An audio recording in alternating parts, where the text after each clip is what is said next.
Welcome back to the Low Budget LCS. My name is LaChance, and tonight I'm joined by Ojai Vega. Hello. Happy to be here. I even got a new mic for this final to up our production quality. So I'm ready. LaChance finals, executive finals, something that hasn't been casted in I think 2 years, at least since I've been here. And it's happening tonight. It's a rare day. We've got a rare game for you all. It is the executive finals. We're so excited to be here. Two great teams, Diamond 4 Gamers versus Make-A-Wish. Now, Vega, I get the spectate setup for draft. What are some qualities you want to see these teams bringing out to the Rift today? This is, I'm going to go out on a limb here. I'm going to say this is the closest thing to LCS we have, right? This is where the low budget blends with the real thing. Executive finals right here, so close there. These are teams that are at the pinnacle of League of Legends, the top 1% of players, right? And two teams that have battled their way through the playoff bracket, survived through the season, and now me here in the finals, one decisive best of 5 to, get that elusive executive title, get that Discord role, be forever immortalized in LBLCS history. That much coveted Discord role, absolutely. A 3-month season coming to the culmination. Y'all have to remember, this isn't just a best of 5. This is the result of a 2-month regular season, right? 8 weeks battling your hardened opponents, crews getting to know each other, learning the ins and out of the game themselves, other teams' weaknesses, their own strengths, all coming to this moment, and we are going to begin to tell the story with this very first game. I am so pumped, and I have no idea what's going to happen. Yeah, I actually have no idea what's going to happen. I have no idea. Anything could happen. I'm going to wager one of these two teams wins. What? That's gonna be my stone cold lock of the night. Wow. Bold predictions coming out here from Vega, but listen, I'm inclined to agree with him. He's rarely wrong. We are in draft right now. Bans coming out hot and heavy. Yeah, we do see Cinder removed here, the Taric removed on the other side. Both of these teams looked very good in recent playoff form. Both of them coming into the end of the season looking very strong. Both have very distinct playstyles too. I'll be excited to see kind of how they class. There is a little bit of overlap in champion pools. Diamond 4, very mid-heavy team. Make-A-Wish, a team very strong ganking jungler. So I'm interested to see what they pick out here. 2 mid bans removed for the side of Make-A-Wish and 2 support bans for Diamond 4 Gamers. Curious to see what first pick is going to be here. I have to say, the League of Legends meta at the moment eludes me, and so it will reveal itself to both of us in real time. I've done coaching for the year, so it's actually been 2 weeks since I've logged into League of Legends, but I'm here to talk about it. I do want to point out also, interesting stat, for Executive B, this is the 3rd and 4th seed of that group, who battled their way up to this. Diamond 4 Gamers was 3-3, Make-A-Wish was 4-2. These teams are battle hardened, right? These are teams that have played long series, had regular seasons that were a little bit up and down, but got here. And we do see first pick brand coming out for Make-A-Wish. Ooh, I love a brand, I gotta say. It almost doesn't matter what's going on in the game of League of Legends. Something that has damage like Brand does, and the ability to just such sticky damage as well, almost always useful. Yeah, on the other side we do see Jhin locked in. I do know that Jhin has been a meta staple for a little while now, has been very strong. Not heavily affected by a lot of the item changes. And as Sammy points out in chat, Diamond 4 Gaming beat Make-A-Wish when they played in the regular season. So always, important to remember that. But a best of 5 is a different beast. We always know that. And Jarvan locked in from the side of Diamond 4 Gamers. Very active early. Very strong ganking jungler there, assuming it goes there. And can partner up with that Jhin very well. I love it. I love it, Jarvan, as well. I also have another fun fact, which is that at one point, Diamond 4 Gaming was 1-3 in their season. So they've really had just an incredible run here, coming all the way back. But I love it when the top seed. Listen, If you made top seed, that's fantastic. But I do love it when the lower seeds make it through to the finals. There's just so much to prove. Absolutely. And you've got two teams kind of in that way, right? 3 and 4 seed means you got two teams that very much had to lock in for playoffs. And Nami is picked up for Make-A-Wish here. I like it. They take away the main counter to Brand, which is water. So now they've drafted the fire and the water. Yes. So true. So true. And Poppy, quite literally, a counter to some of these dashes that Jarvan is going to be bringing. So they're on a meta level, they're on a mechanical level. Make-A-Wish all over the place here. Win a Nautilus. Hovered right now. See if it gets locked in. Poppy, I do think right now, extremely strong champion. Obviously very good into the Jarvan. But even against sometimes like an immobile person like Jhin, if you get a wall stun, Poppy can, for lack of a better term, pop you very easily. A lot of damage unsuspectedly coming out of that. You see the Zoe ban, Tom Kinch ban there. I am curious to see Make-A-Wish's comp kind of flourish out. Is this Brand jungle? Is it going somewhere else? Will they choose to partner something with that Nami? Or are we going to see Brand bot lane with Nami? It could be a lot of things. A lot of options, lot of ways to pivot here. Last two bans out pretty quick. We are moving as the Urgot and the Orianna removed. Orianna obviously very annoying with Jarvan and very strong in the meta right now. See what they choose on this 4th pick. They will have to blind one position here on this red side, forsaking to get that last pick on red side for a counter pick of something else they wish. Yeah, you can't have it all down to the wire. Ooh. There's the Scion. A lot of beefy boys on the side of Diamond 4 gamers here. A lot of, we'll call them bouncers in front of that Jhin. Giving him a lot of space. Clear the way, Mr. President. Meanwhile, on the other side, I will say Brand into beef. A lot of times it's good. Does have that percent HP damage. Oh, he can make him well done for sure.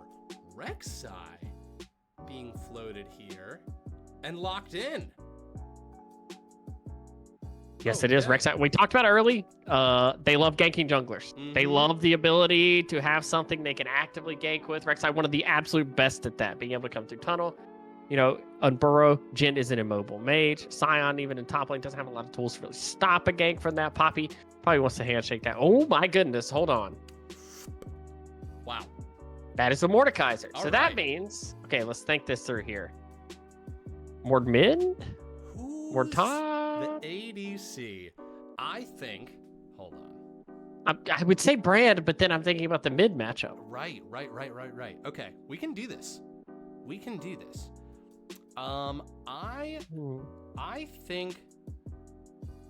I think that we're gonna see Mordekaiser Nami bot lane.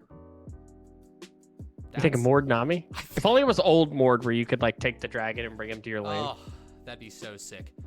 All right, and a sensible Silas locked in. Beautiful. Okay, I will say we need predictions. Sorry, yes, go ahead. Get those predictions up. And for people who don't know, this is being told to me. This is not an advertisement, okay? What do you get? Hold on, I want to read this before I give free advertisement. If you subscribe for the first time, you get 3 months of Discord Nitro. What? That I have that advertisement on right now. It's like rewards enabled on this channel. Subscribe to this channel and get 3 months of Discord Nitro for free. Is for our channel? Yeah, I'm looking at it. So if you've got that message, guys, feel free. Okay, Zelius sees it too. I'm not crazy. It is a real thing. Okay. All right, that's real. It's just me. Am I special? Someone's questioning if we have them. Okay, no. They are correct. They are correct. Yeah. They're correct. Thank God. No easier way to give me a heart I think attack. a resub counts. Or gifting subs. It says purchasing or gifting subs. So. Oh. Okay. Yeah, there you guys go. If you're interested in that kind of thing.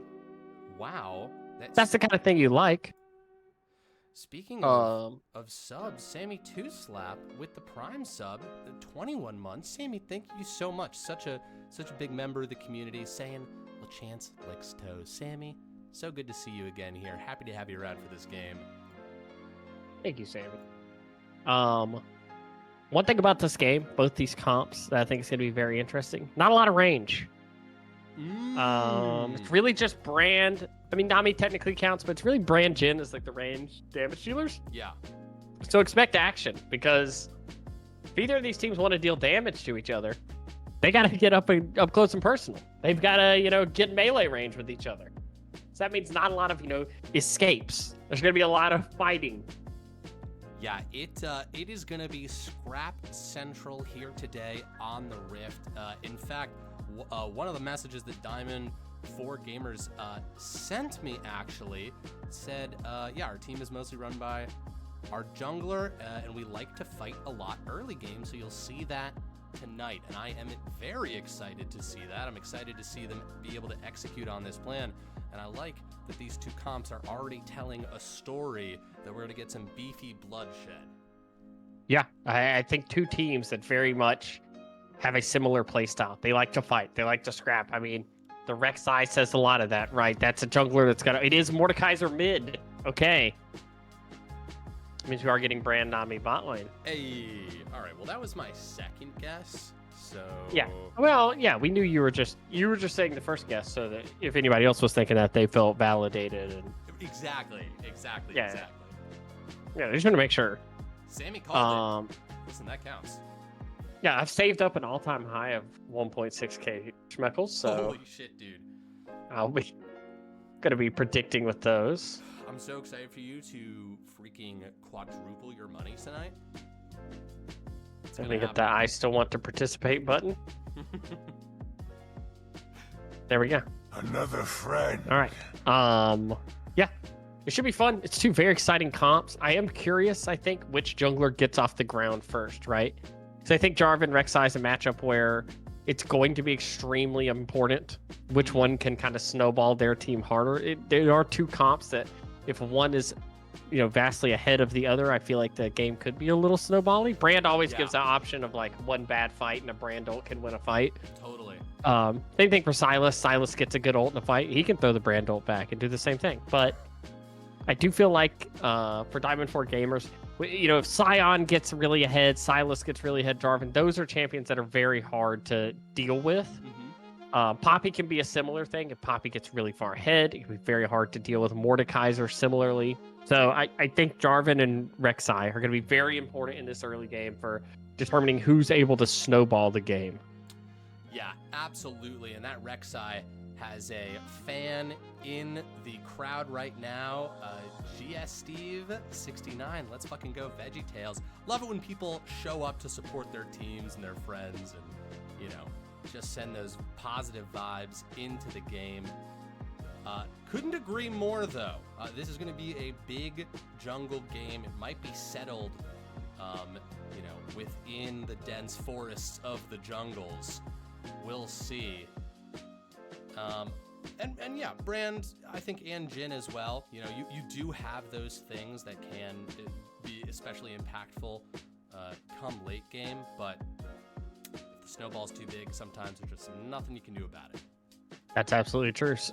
New news be like, yeah, do we get a caster compliment here for Sammy 2Slap? So Vega compliment for me, please. Sammy, you're one of my absolute favorite people in the community. You're always a pleasure to talk to. One thing I really appreciate about Sammy is anytime Sammy feels like they may have said something, maybe that was a little bit, not out of line, but something that may have hurt someone's feelings, Sammy always jumps at the opportunity to be like, hey, I just want to make sure I was being really nice. I don't want you to misunderstand what I'm saying. I'm always trying to be nice. And I really appreciate people that are like that, that think about, are considerate of another person's feelings. And so, Sammy, you are absolutely a wonderful person, and I am glad you are in our community. Oh, another friend. Fantastic. And thank you so much to... okay. This one's going to be hard. Ari raises Travand.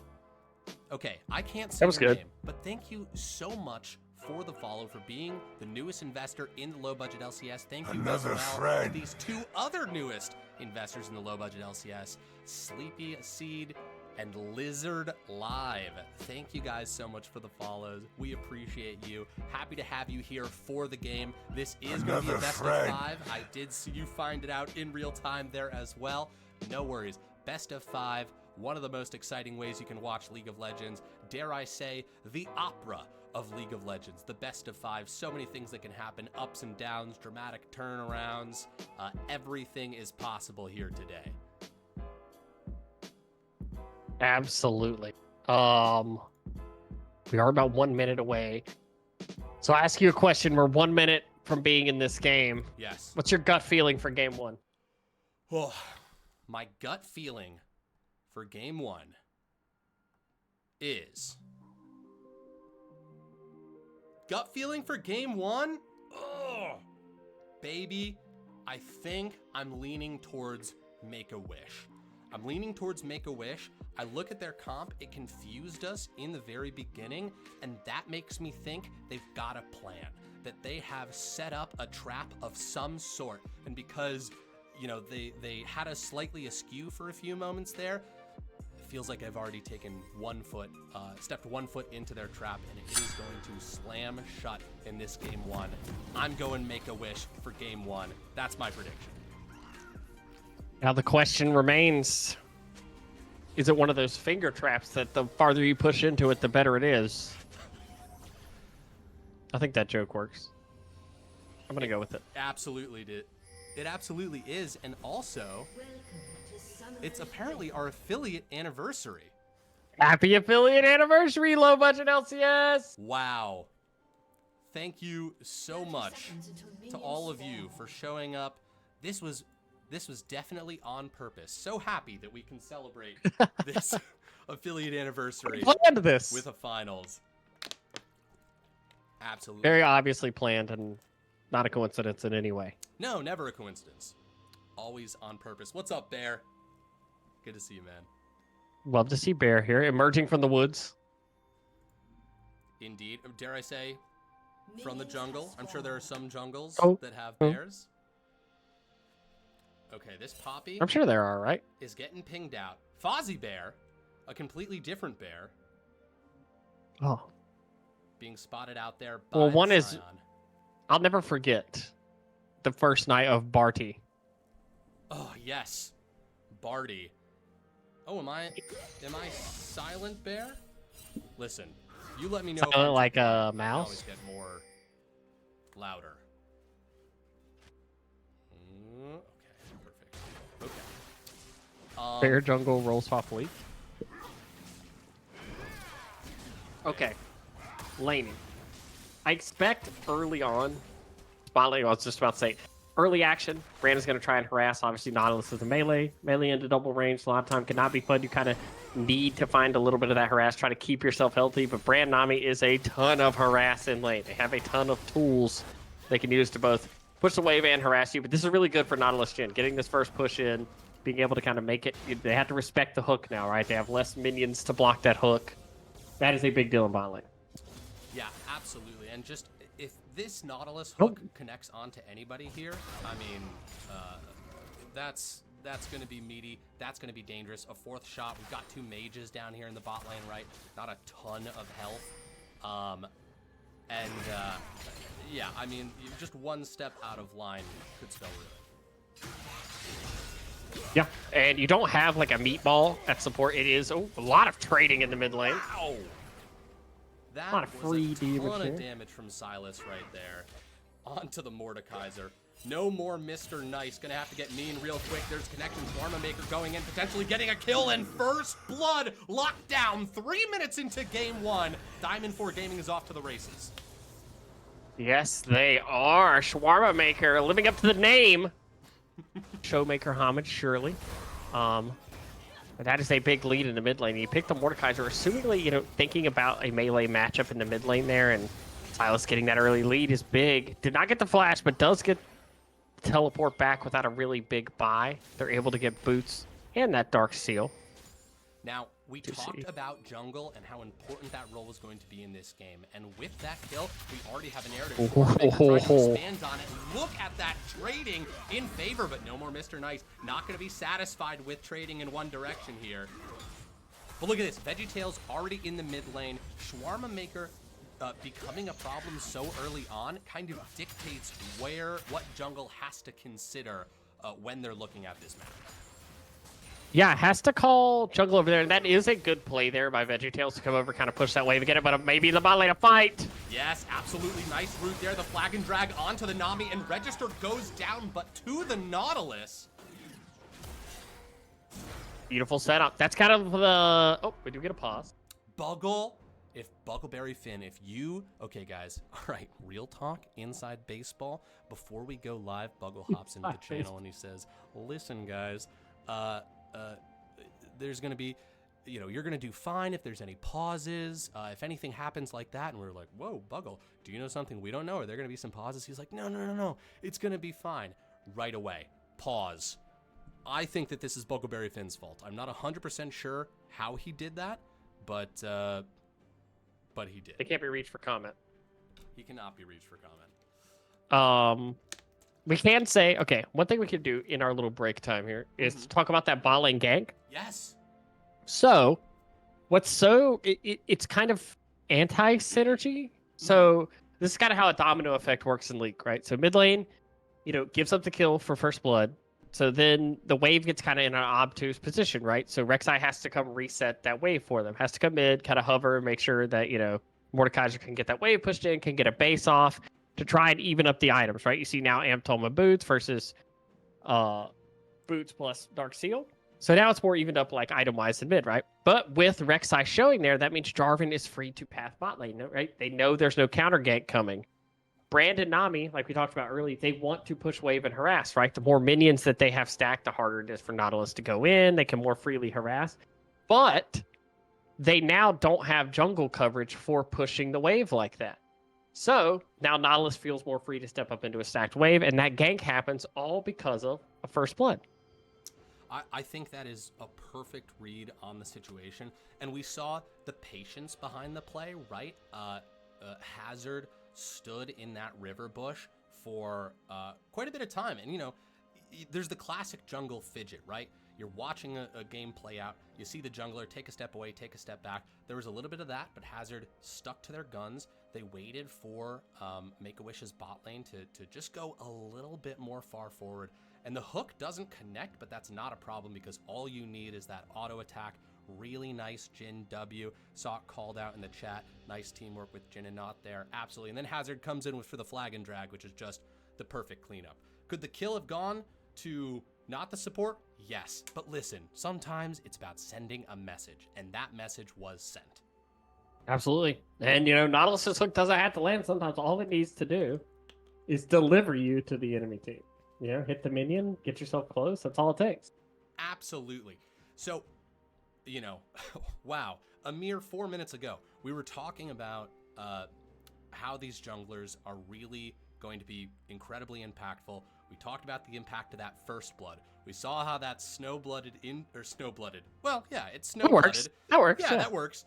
Snowblooded into the second kill. How do we think this second kill is going to impact the map? Is there a clear and obvious next move for Diamond 4 Gaming based on the information we have here? Or is it simply just go back to business as usual and see what opens up? I think that right now, obviously Dragon becomes a priority, right? Your mid lane is ahead. Your bot lane is now going to have push. It depends really on what they want to do. If their bot lane chooses to want to take a priority base right now, while they're able to shove the lane in kind of for free and get a base off that, Jhin has not based yet. Or if they want to play for this dragon that is coming up, it's going to spawn very soon. Rek'Sai obviously doesn't have his mid lane there. Mid wave is going to crash. Sylas going to have priority. I doubt Sylas is looking for a base right now because he's already based and TP'd back. So I think Dragon probably is the next priority. Top lane's kind of going to be a handshake in this game anyways. Poppy into Sion. Both of them kind of just want to sit there and hang out. But yeah. I think that makes a lot of sense, the Dragon being the next priority. You've got your mid and your bot lane.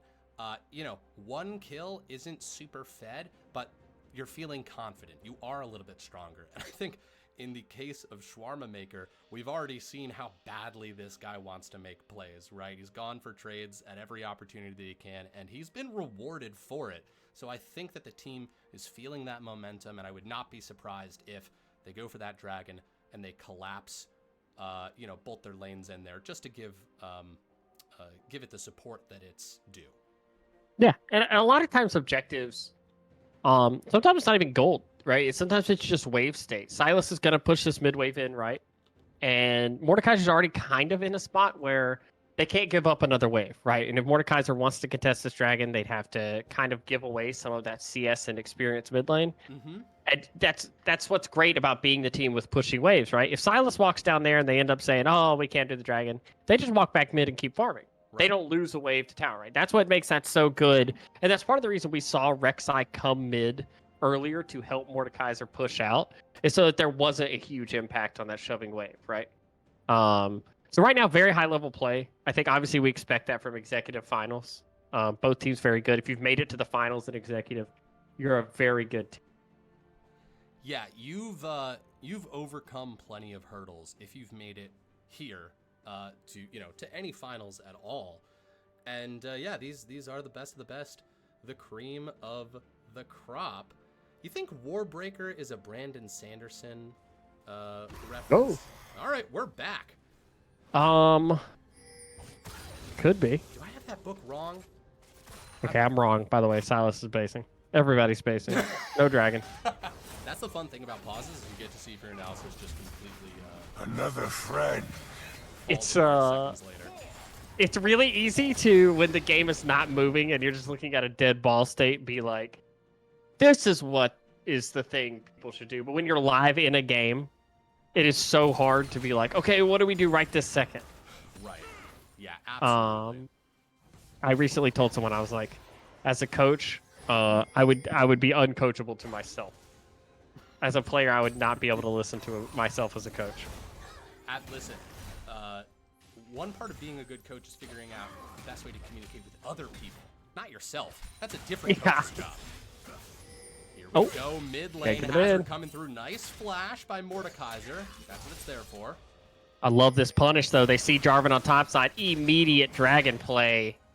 Dude. That is big. This is great. This is the opposite of what we thought was going to happen. Instead, we see a beautiful counter punch from Make-A-Wish. And, listen, if we're looking for narratives, I think that this does mirror VeggieTales coming around here, registered. Very nice. Warbreaker pulling himself out of a bad situation. But we saw Rek'Sai show up to the mid lane, cover the wave, right? There's that kind of thinking from Make-A-Wish, and very similar they see an absence in power. Uh-oh, speaking of power, Swarm will make it go in, and look at that damage coming in, but Register's here with the heals, trying to save them, buy them time, and they do! Those heals alone save Mr. Nice's life. Yeah, and we did see Shawarma Maker take the Mordekaiser roll and pop it there. Great use of it at level 6, but when you go in there, you just see the dots. It's all in your team communication and what's happening outside of it. And we did see there was the Rek'Sai and Nami showing on mid. It can be very dangerous trying to make that play. Oh, Sion gets out. Just a second too late there. Look at this. Diamond 4 Gaming. They say, listen, we're not going to get the dragon. We are going to get the grubs. No problem. I do think this is the right play. I think taking grubs is the right play here, especially if you're a team that's has pushing winning lanes. Grubs obviously help you take towers faster, right? And taking these first 3 when you have control kind of takes that pressure off of you on the second one. So if, whatever the game state is, you don't really need to worry. But I think also right now Make-A-Wish will be happy with this. They're happy to say like, okay, there's a little bit of pressure off the map while you're doing that. We get to farm. We get to push in a couple of our other waves and kind of, inch back a little bit of control in this game. And we do see VeggieTales sneaking into this bush down here for a lane gank. Oh, yeah. Speaking of control. Well, okay, we're going to cut away. Let's see. The real question is, Jhin is alone down there and therefore probably less likely to step up. And yet, wow, forcing a flash away. Yeah, that's big. Jhin without flash, low mobility, champion, does not have a dash or any way of getting away. Doesn't have cleanse in this game either. Nami, if she can tick over to the 6, if a stun lands, anything like that, now there's a lot of opportunity there. But Jhin does not go down. That's why you take the flash to make sure things like that happen. And so, no gold returned immediately. Yeah, absolutely. And, we were talking about best of 5 series. This is, of course, game 1 where these players are kind of introducing themselves to us. And VeggieTales is really, doing a great job of that, of saying, hey, I am going to show up, and I'm going to show up a bunch of times, and wherever I show up, you're gonna have to use something to get rid of me. Speaking Ooh. of, though, in the jungle, it's gonna be 2 people. Great flash actually gets himself out of Hazard's ult. He's slowed. Can he make it? He goes underground, but Hazard will get the kill eventually. Silas, I believe, is gonna grab that blue buff. Now Fozzie Bear has to be careful because there are enemies in friendly territory. Oh, there it is. Hooked into the root, into the ult. 1, 2, not 3, not 4. Griff still alive at the end of the day. Yeah, and good damage traded back onto the Nautilus there, actually. Dropping the Brandle point blank, bouncing it in between, and manages to sidestep. Did not have the flash there immediately, so actually pretty nice play there by Griff to survive that. No level 6 on the Nautilus at the time. Did not have the ult to chain that together. Now let's see what happens here. Nami obviously provides a lot of sustain in lane. But Jin is also untouched right now. I gotta say, that is huge. Okay, I will try something with the audio. Y'all let me know if that changed anything. Brand should have died there. That's like you get hit by the hook and the W and the auto attack. Like, you think that's a situation where, okay, that's a player going down a bit better. All right, we're going in the right direction. Listen, folks, this is a community, and together we're gonna figure out the best way to make this stream for you guys right here. Hazard clearing out these wards. But yeah, the fact that Brand lived through that, incredible. Testament to his skill. Yeah, I mean, very good. I'm sorry, I was distracted by this guy, Dove Deodorant, harassing us in chat. If any mods around, feel free to deal with that. But anyways, yeah, we do see the constant invading from Jarvan here. I like this. You have winning lane, pushing lane, mid lane, kind of abusing that. And also top lane, some nice. We see those grubs getting put to work already. I think that will be 2 plates over to the side of Scion there. He's pretty happy about Nice that. little gold lead. Yeah, nice little 200 gold lead there in the top lane. Mid lane is really the crux right now, though, right? Mid lane is the area where we see most of that gold lead, personified. Silas, we talked about which jungler was going to be able to kind of get that big snowball early. Obviously, a lot of game yet to play. Brand a lot of times can be the equalizer, but that is a Nautilus ult. Yes, indeed, and he brought it over to registered. No ult on the side of Nami right there as Rek'Sai gets taken down, and then the Jarvan ult onto Griff right here. No 4th shot. This guy has such fancy feet. So slippery right here. Registered, still looking quite low. Does dodge the W. Oh, but the 4th shot, but the shot from Jin there follows him under the tower. Look at the low health bars there, though. That was still pretty tight. Yeah, the CC layering not... Oh, my goodness! Oh, escaping barely.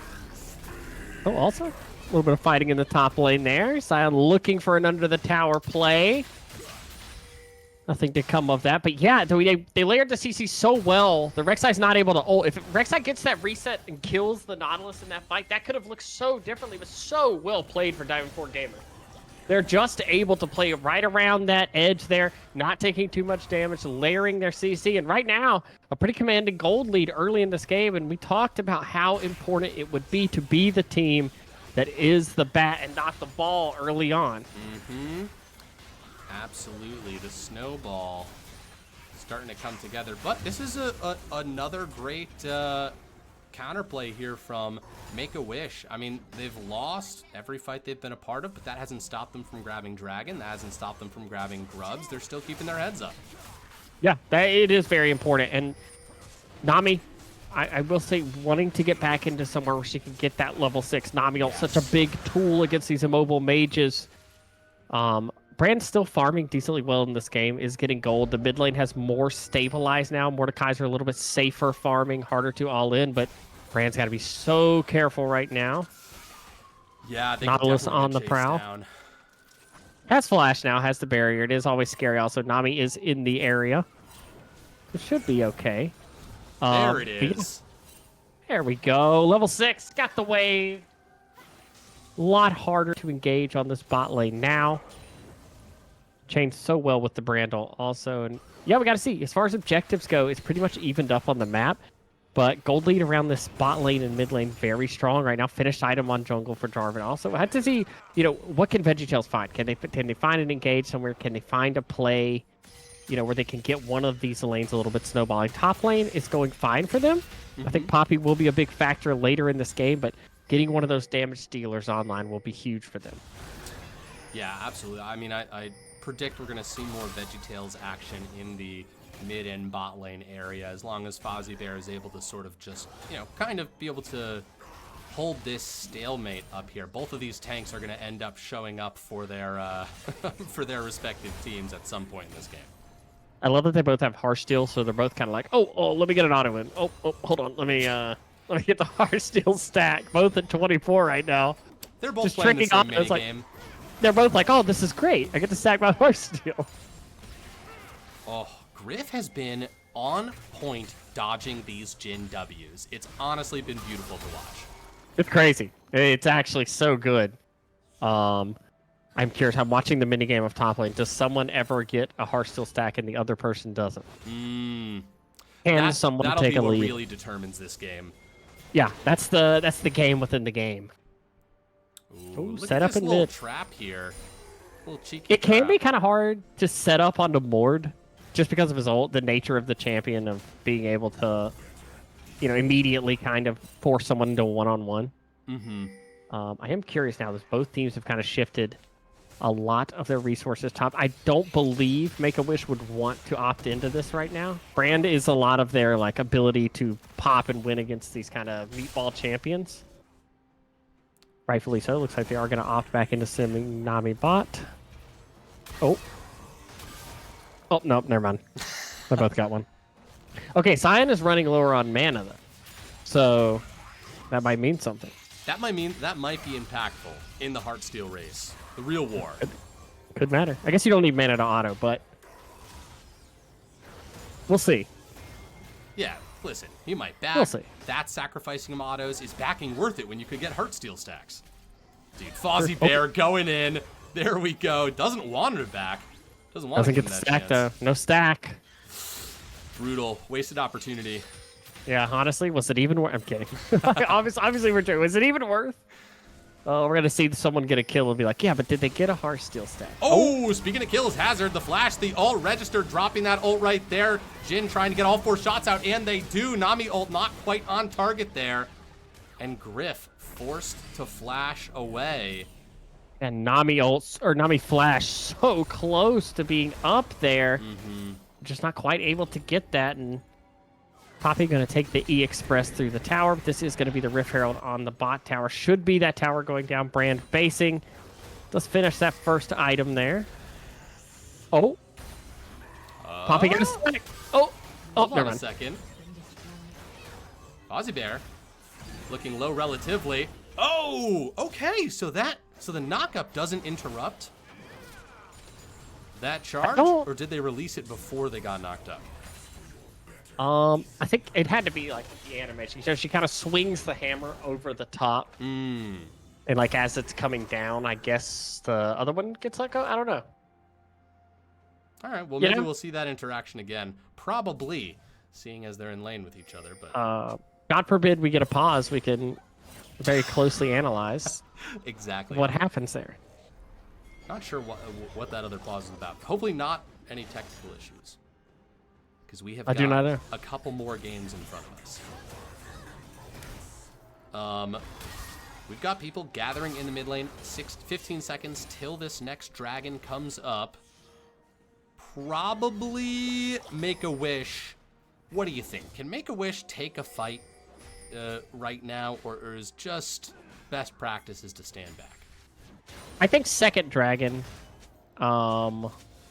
you're not feeling crazy pressure right now to go contest this dragon. Yeah. Especially when you have a comp that very much can get to those second items and be very strong.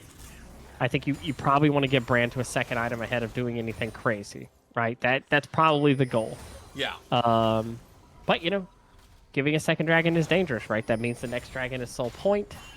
You put yourself a little bit in that window. Looks like great vision control down here, though. Pretty much means no free entry here for anyone. Also, the Mordekaiser ult on Shawarma Maker means no steal possible.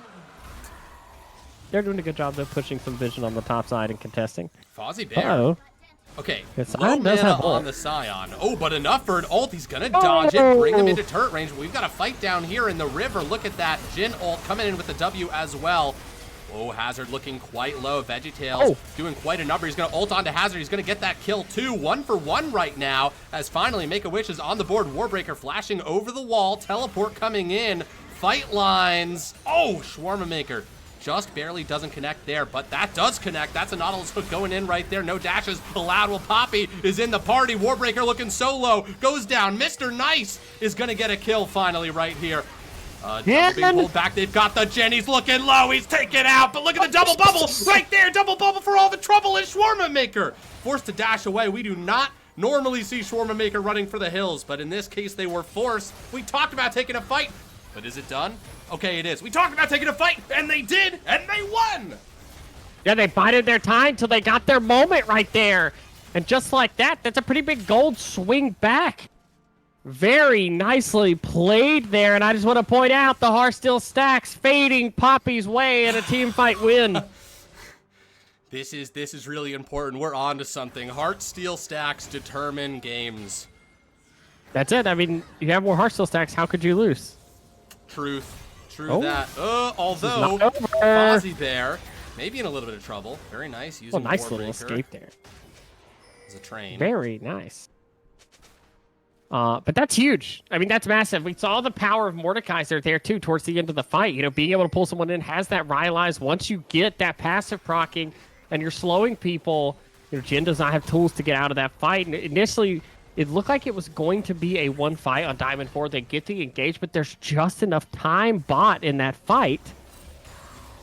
Power's not down, but they are very strong on this side of the map to deny. Yeah, we've seen a good amount of traps, actually, honestly, from both teams here. Fozzie Bear going to go in, does not connect with the wall. VeggieTales, though, empowered by the recent victory. Going to go over the wall, but Sion ult away. Sion's always one ult away from safety. Exactly. I love that he yells cowards as he runs away. But I like to think in my headcanon that he's saying cowards because they're sending 2 people. Yeah. It's not honorable. He's like, wow, okay. I guess I'll ult away since you're bringing all these people up here. Ooh, I love the idea of voice lines, different voice lines that trigger depending on how outnumbered you are. Oh, yeah. That's awesome. That's great. Get on that, Riot. Come on. Season whatever next year is. Season 2025? Yeah. When did League come out? 2009? Okay. I started playing in 2010. And I've been playing League now for, gosh, 15 years? Holy shit. That's wild to think about. Someone pointed out to me yesterday. They asked me when we came. Oh, shit. Never mind.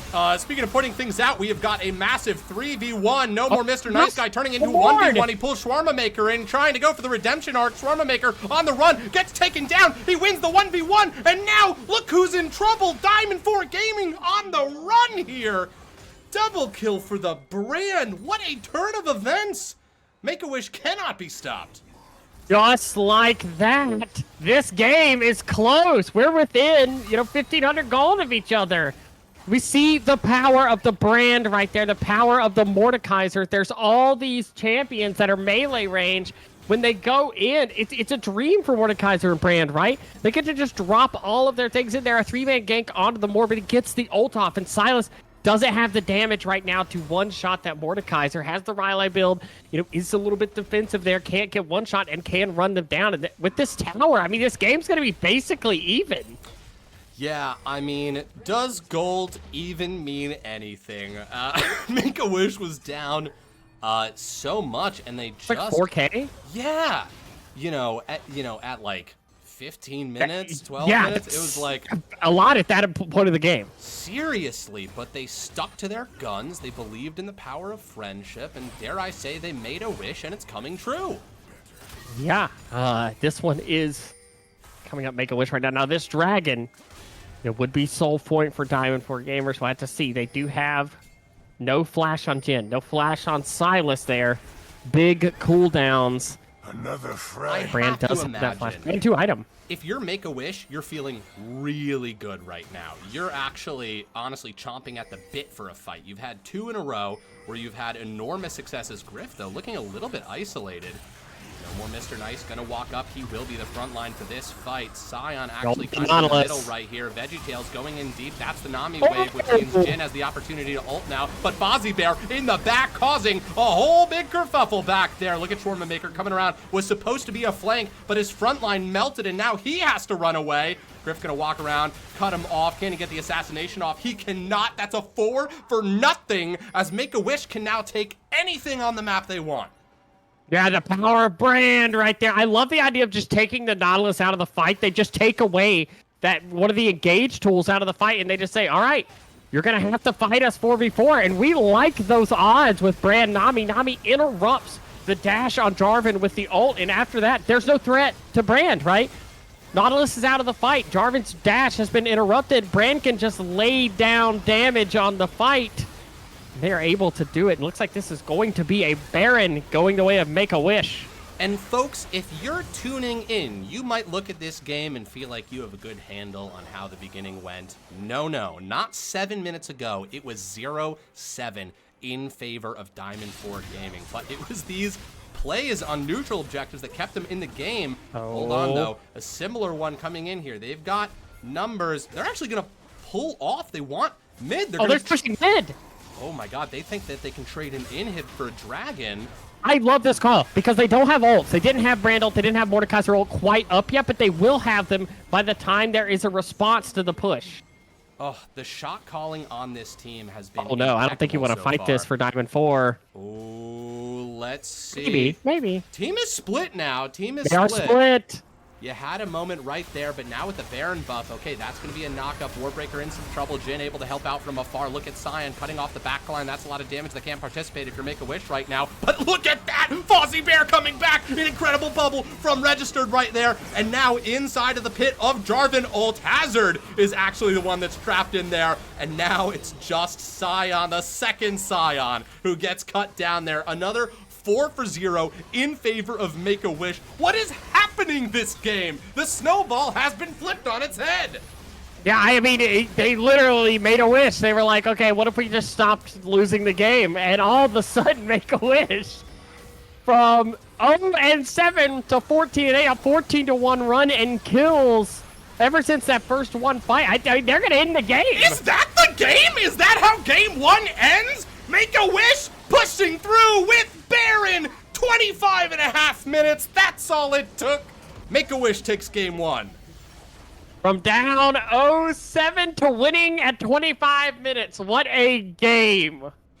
We talked about best of fives being the operas of League of Legends series. And they have just laid down a storyline where for the rest of this series, I will never count Make-A-Wish out. I just won't be able to. Something will be itching in the back of my head, heart, and soul that will make me think, well, you know, they were down fucking 0-7 in that other game. Maybe they'll come back in this one. Whoa. Okay, Vega. If you're Diamond 4 Gaming and you're trying to collect yourselves going into game 2, what ideas are you bouncing around? What are you taking from that game into game 2 that's going to produce a victory? I mean, I think you definitely should feel at least like, hey, we had a good early game plan. We very much snowballed. We just kind of opted into playing the game that they wanted to play in the mid game, right? Opting into playing around the brand, things like that. I think Mordekaiser was a big issue in that game. I think Mordekaiser was something that's one of those game 1 wrinkles, right? Where you come out and you're like, hey, I've got a champion that, you know, they're not going to expect us to play. We're going to lock in. They're not going to know where we're sending this. Now that shroud is off, right?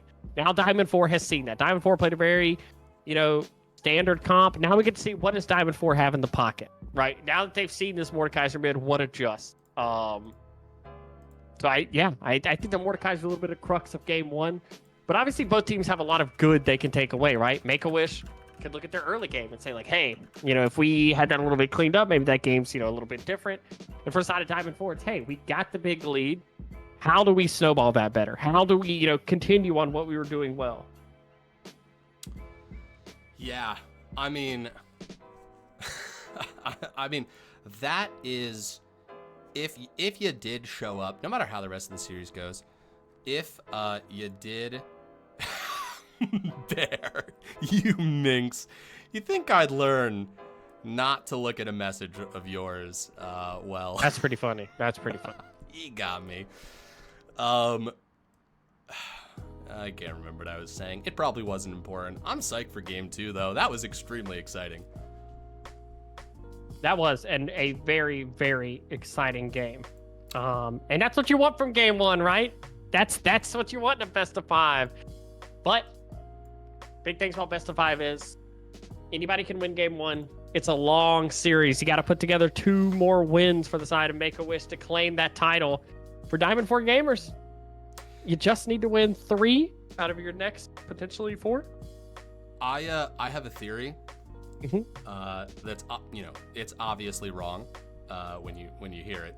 But my theory is whoever wins game 3 will win the whole series. That's just my theory for best Whoever of wins 5. game 3? Yeah, will win. Yes, we'll win the whole series. It is like the swing game, right? Yes, absolutely. Because if you're down now, of course, it's immediately a wrong theory because what I'm saying is that in a best of 3, it's definitely right. in a best of 3, I'm always right with that one. Unless someone's 2-0, I guess. A game theory. But yeah, no, it's such a momentum pivot, and that feels true to me in amateur.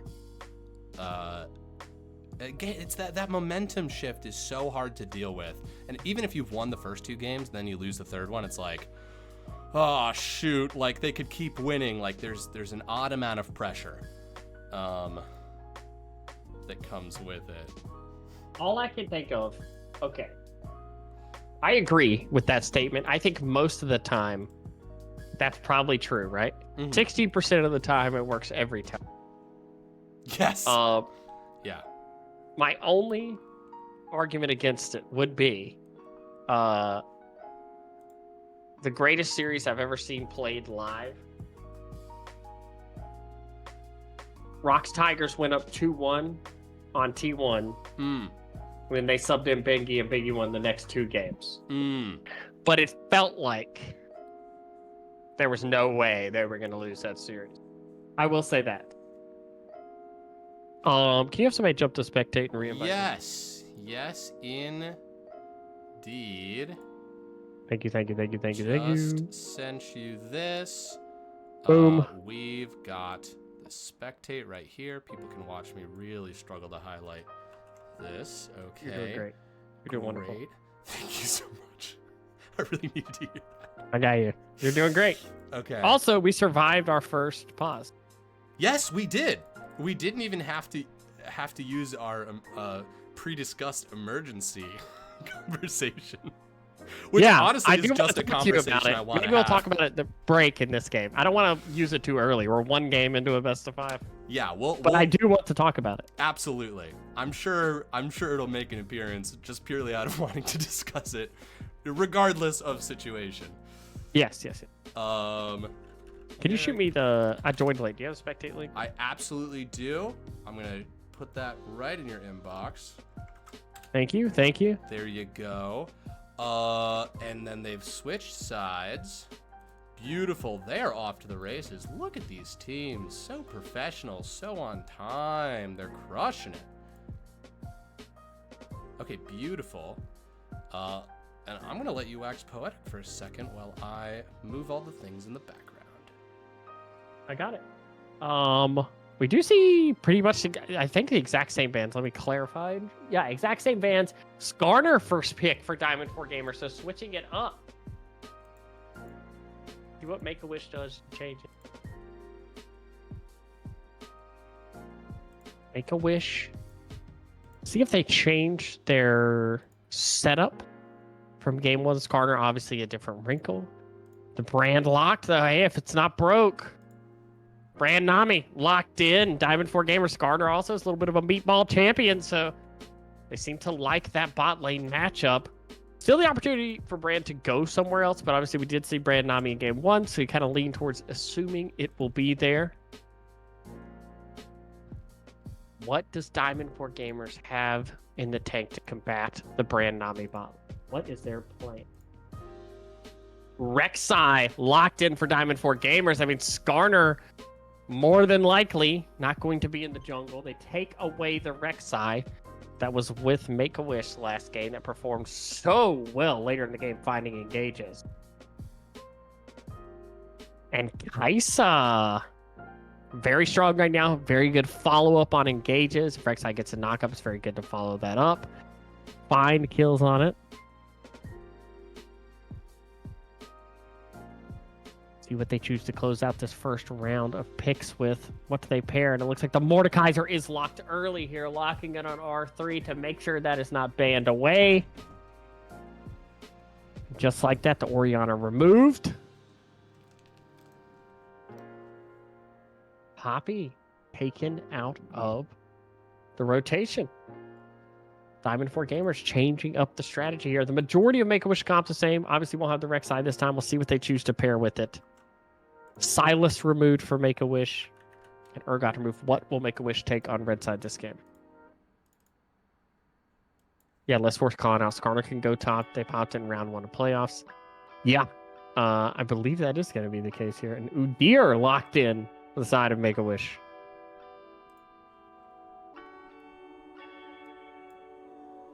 Udyr versus Rek'Sai.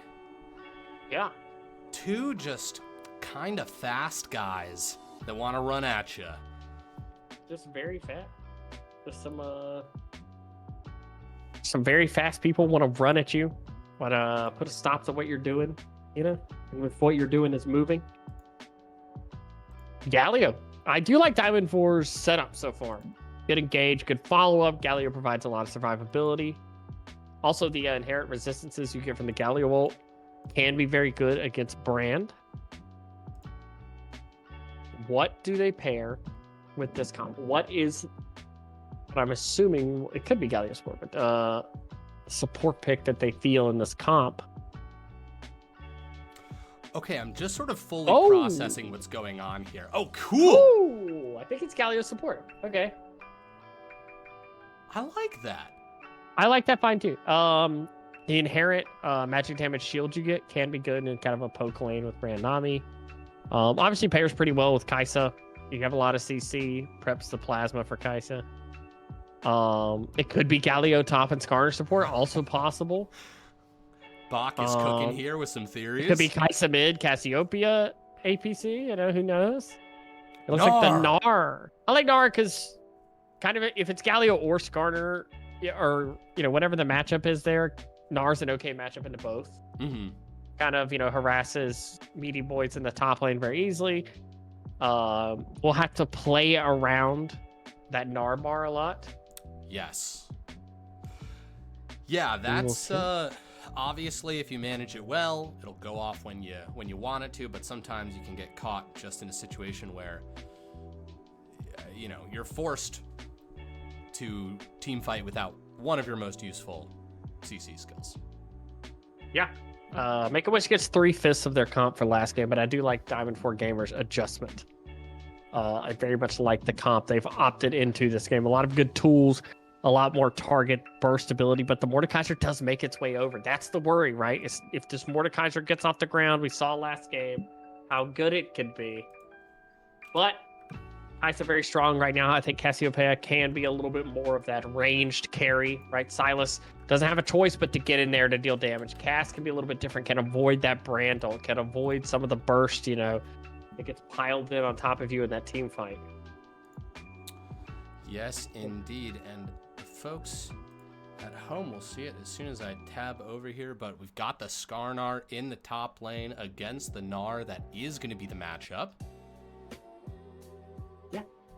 Be very exciting there. It means we do have the bot lane matchup we thought it would be, which is the Galio Kaisa against the Brand Nami. And we saw last game in the early game, Diamond 4 was able to find a lot of avenues for getting leads. Mm-hmm. So their comp is a little bit more prepared this game for if you get a lead, you can do things with it. Kaisa very strong with the lead. Cass very strong with the lead. And the top lane matchup's a little bit different. Right? You don't have as much of a... Gnar's not a meatball in the same way that Poppy. Right. You know, when you are mini Gnar, there are opportunities for plays on you. That's a great point. Top lane is much more gankable. It was super. It was a super unfriendly to ganks lane. You know, the Poppy and the Scion. It's just like, ugh, I'm gonna gank that. You know, either it's the Jarvan trying to get onto a Poppy, or it's a Rek'Sai and a Poppy trying to, like, you know, assassinate just the thickest of boys. But yeah, the things are different here. I do gotta say, I agree with you. I like Diamond 4 Gaming's adjustments here, and my gut is leaning towards them out of these comps. Just looking at the color palettes, which, you know, sort of the astrology of League of Legends, looking at the portraits and being like, I like the colors on one side more than the other. That's leading me to say that Diamond 4 Gaming is going to win this one. And I was right about the last one, so I might be right about this one too. Yeah, it's hard to argue with that, right? It's very hard to argue with information like that. Yeah, with pseudoscience that isn't really based on anything, and I just made up right now. I'd say you're right. It's pretty rock solid. I like I have a thing in my stream called League of Legends Astrology, which is you sit in your op.gg and I look at the champions you're playing and try to guess what your astrological sign is. Wait, fuck, that's so good. Wait, It's tough. so I mean, because good. some people, usually I can get in the realm of like, it's a fire sign or like an earth sign or like whatever it is. But it's hard. It is hard. Because some people will throw in random champion. You know what I mean? Yeah. Or it's like I'm a Leo, which normally you'd expect me to be like very AD carry, you know, pilled, wanting to play like, you know, strong champions, but I'm a support main, so I love Lulu Emilio. So wait, I love all the sentences that you just said. That's so good. Okay, so do you have this down for each sign? I think I have an idea. Nothing against people who believe in astrology. Personally, I don't ascribe to this. But what you've just said, either. I now fully believe in completely. I do believe, well, it's like one of those things, right? Where your like brain wants to find things that reinforce its own preconceived notion. Mm-hmm. So like when you look at, if you read like any astrological sign, a lot of them will be like, oh, hey, some of that stuff is just like me. Right. And so you kind of, you buy into it. But like, yes. I have a friend whose birthday is one day away from mine. We're the same sign and we are polar opposite. Sure. Like we're exact opposite people. But I will say that like the description of a Leo, like I am full on like that type of person. Sometimes they get you, man. Mayor just sent me his said he's got like 11 games of Gangplank in a row.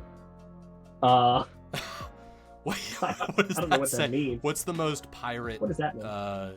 Symbol? You gotta be like so Cassante, Gangplank, Renekton, Volibear. It's gotta be like a Taurus, right? It's gotta be like an Earth sign. You're playing all the meatballs. So like Taurus, Virgo, Capricorn, something like that. It's gotta be one of those. There's no shot you just guessed that.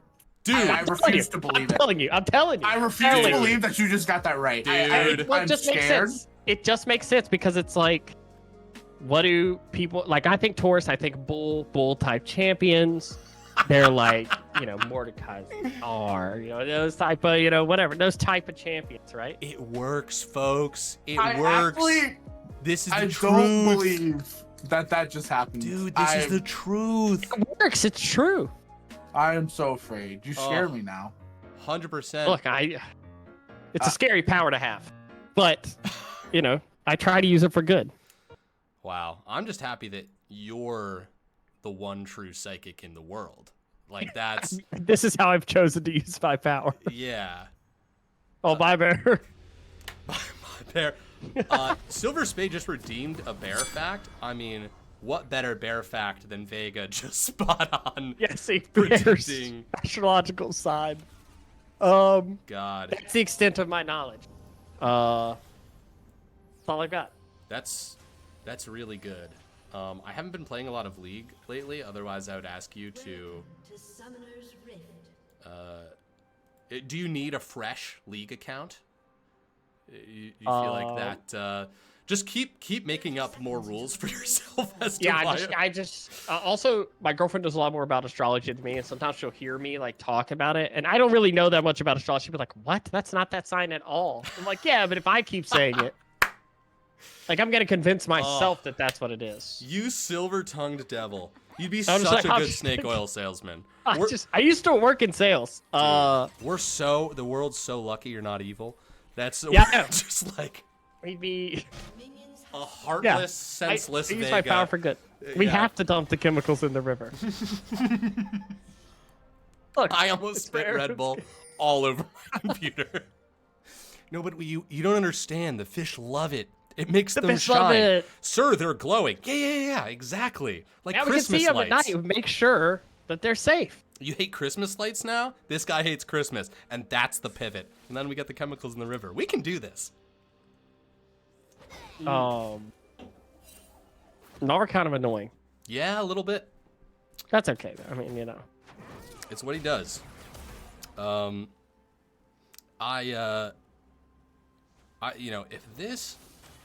just looking at this Galio. I'm just thinking about the level 2 here. I think I'm we just could looking have- at him. I'm just looking at this guy. Big Face Evie skin Brawny. Galio, very special.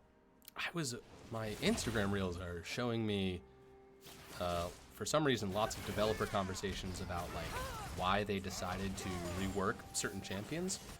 And they were just talking about Galio, and they were like, he was ugly like before, so we just wanted to make him like. He was very ugly. Yeah.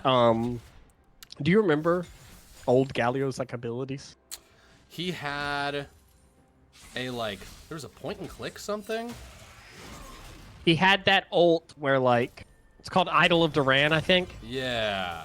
Where he would just drop to the earth and taunt everything in a circle around him. Oh, and they would But it- auto attack him. Yeah, it actually was like Yes. the ugliest ability ever. Yes. The only thing worse than original Galio is original Karma. Which she I don't didn't look even- bad, I just don't even remember what her Never abilities underestimate did. The power of the Scout's code. Oh, early invade. Shit. VeggieTales. Honestly, just too effective in game 1. They've decided we need to invade. We need to bring the fight to them. Hazard maybe going to get trapped here. We've got a 4v4 in the mid. Oh, this is going to be chaotic. No more Mr. Nice going quite low right here. Ignite taking down low on him. Hazard. Now the front line, they're pushing up. Do they have any catch? Hazard's going to go forward. Any flashes available? There's 1. 2 flashes. No taunt connects. VeggieTales still on the run. But there's the charge. There's the knockup. There's the damage. First blood going to Kaisa. Diamond 4 Gaming, kings of the early. Oh, be God. careful there a little bit careful. Every bit of blood in my body just froze when I saw that Yeah, I was happen. like, oh. Yeah. Again, the spicy early game. They look to make plays happen early in the game, and we might get a little bit more here. Yeah, going in nice full combo, but God, Brand is just the You have damage. red buff on this Kaisa. Oh, Yeah, brand damage hurts. Yes, it Brand does. and Nami both can kind of beat you up early in the game. Truly. Just gonna take a second to catch up on our taxes right here. 35 minutes ago, the real Full Metal subbed and said, "Just got home." Just got home. So Even happy. like in the last 5 minutes. Just got home, so glad I didn't miss a game. 24 minutes ago, Stasis Gaming GG followed us. Newest investor to low budget LCS. Thank you so much. We appreciate the hell out of you. Hope you're still here. Zebra lol.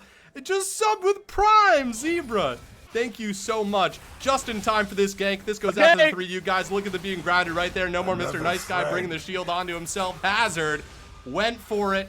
Couldn't quite get it. Still worth the effort. Patrick, thank you so much for being the newest investor in the low budget LCS. I threw an F into the middle of your name. Sorry about that, Warbreaker. In a lot of trouble here, but luckily, I was gonna say no mana. There's the bubble. Auto attacks can do it. Brand puts that one in his pocket.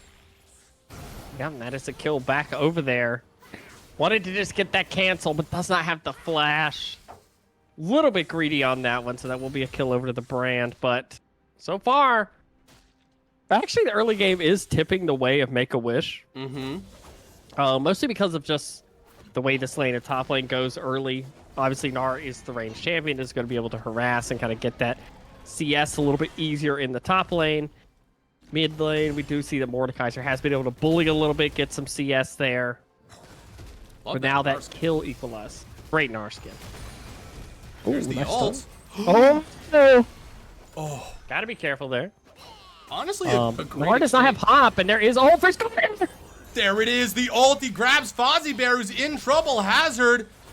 Oh, just gets in for the assist. That one's on me. We were just talking about how Gnar had the CS lead. Mm-hmm. It was going very well. It should be a dragon trade on the bot side. They do get that. They do see the jungler top lane, but great play there by Seoul getting that.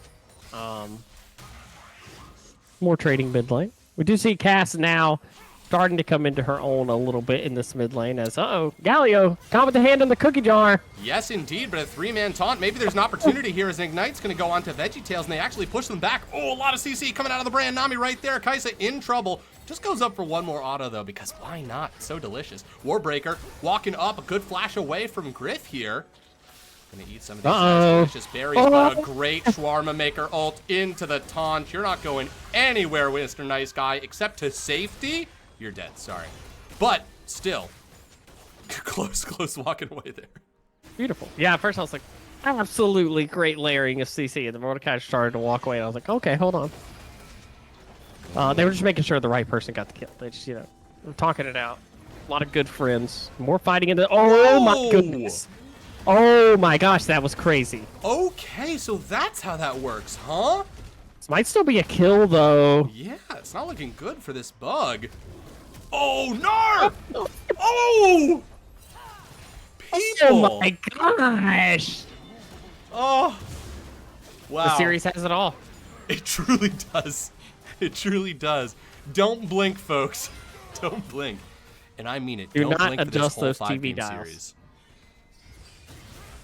Now, Vega, Spaghetti is wondering what they need to do for astrology readings. Maybe if it feels right, we can get one special reading. We can't commit you to reading everybody's sign because, of course, Yeah, I can't do everybody's. not right now. Maybe we'll hold it. It would have to be in between games. We'll see. Games. We'll see. We'll see what's up. We'll see how it feels. Spaghetti, we can't promise anything, but just know that I advocated for you. Okay? You did. Never say I didn't do anything for you. Caster of the people. Yes, exactly. Yes. Oh, who's over here in the wings? Nami. God, Registered loves... sorry, let me say this a different way. Registered hates level 6. The last thing they want to be is level 6. They love level 5, though. And they will spend as much Nami time as power possible spike. they can be there. Yeah, Never well-known power spike for underestimate Nami. the power of the Level Scout's 5. Code. Does look like they are going to end up giving the grubs over here. Is this going to be a weird series where Rek'Sai becomes like a priority? One of my favorite things is metagames developing in series. Mm-hmm. Where like a pick that is not a priority pick in a Another normal friend. meta becomes a priority pick in a series just because both teams are like, wait, we don't have an answer for this. I do love that. I just love it when people are like, fucking Sona. Sona's the key to all of League of Legends, like today. Listen, I hope Spaghetti coming in with the Prime sub. Quid pro quo. Feels like you're bribing us. But thank you, Spaghetti, for the Prime sub. We're gonna see what we can do. Thank you so much. Of course, make sure to watch Vega's stream where you can get farm to table astrology readings. Oh, My this is a bi-yearly trap. stream. This is a trap right here. There is a flash. Forward. VeggieTales really going for it, but do you have more CC? You need more than one bit of it to connect. Never Oh, that's a lot of underestimate damage. the power of the Scout's Code. Yes, indeed. Hazard Rek'Sai coming down here around. now. Very dangerous. Right now on the spot side, the bot lane very low, but looks like they are going to have agency at the very least to push the tower out. No flash now on the Udyr, but they do get both flashes off bot lane. That's pretty big.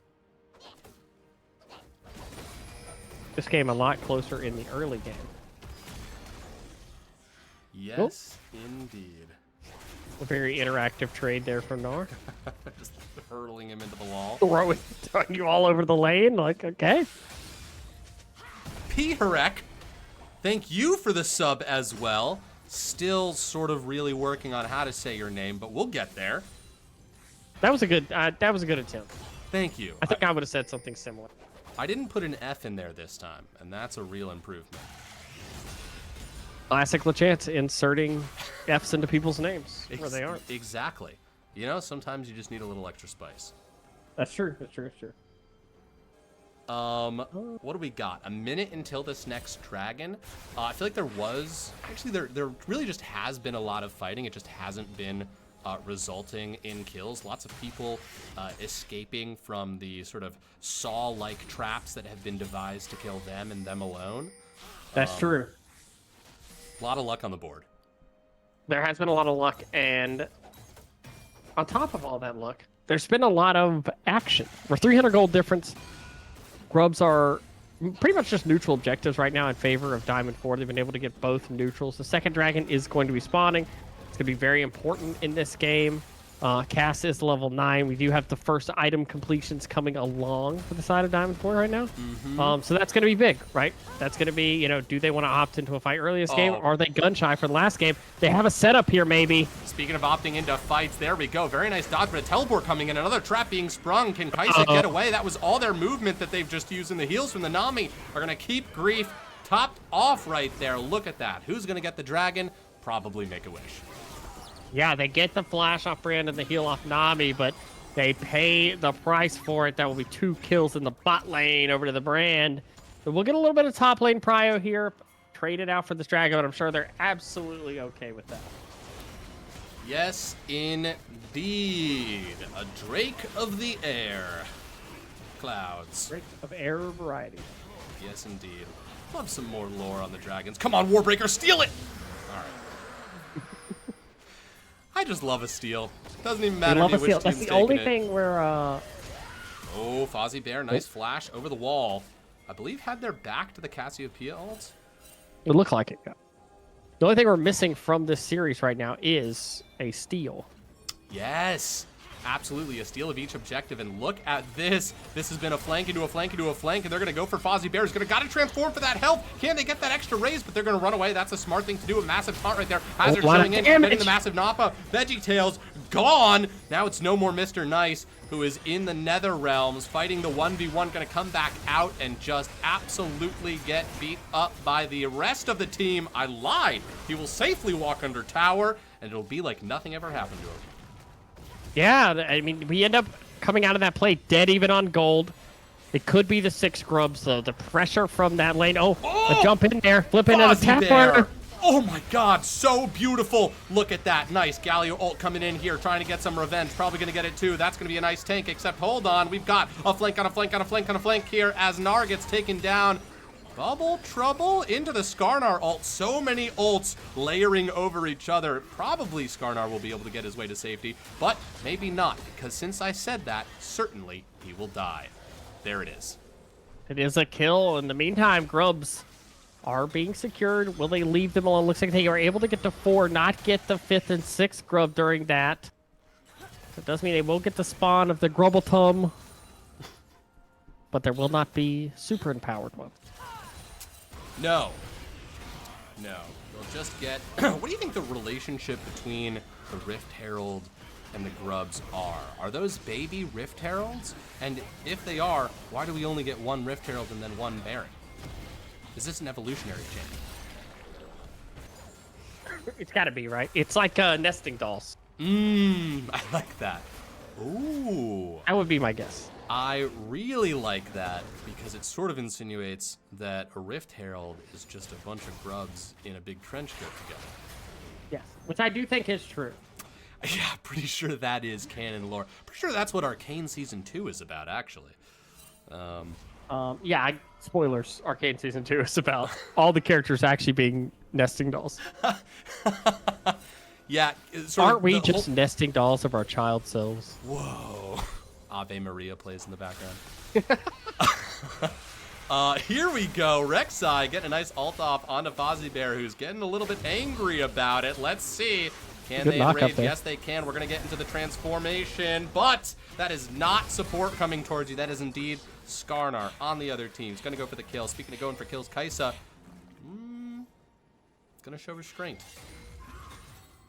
An Very important adult. trait to have, yeah. Yes. We do not need the instant gratification of the kill. No. It'll come later. Hopefully. It is That 6 to comes 6. later. I have no idea where this is going. Yeah, honestly, as opposed to game 1, where it's very back and forth, teams were very scrappy, and we saw a complete flip in the middle of the game. This game's 15 minutes. It's pretty close. Both teams have, clear plays that they can make to get advantages right now.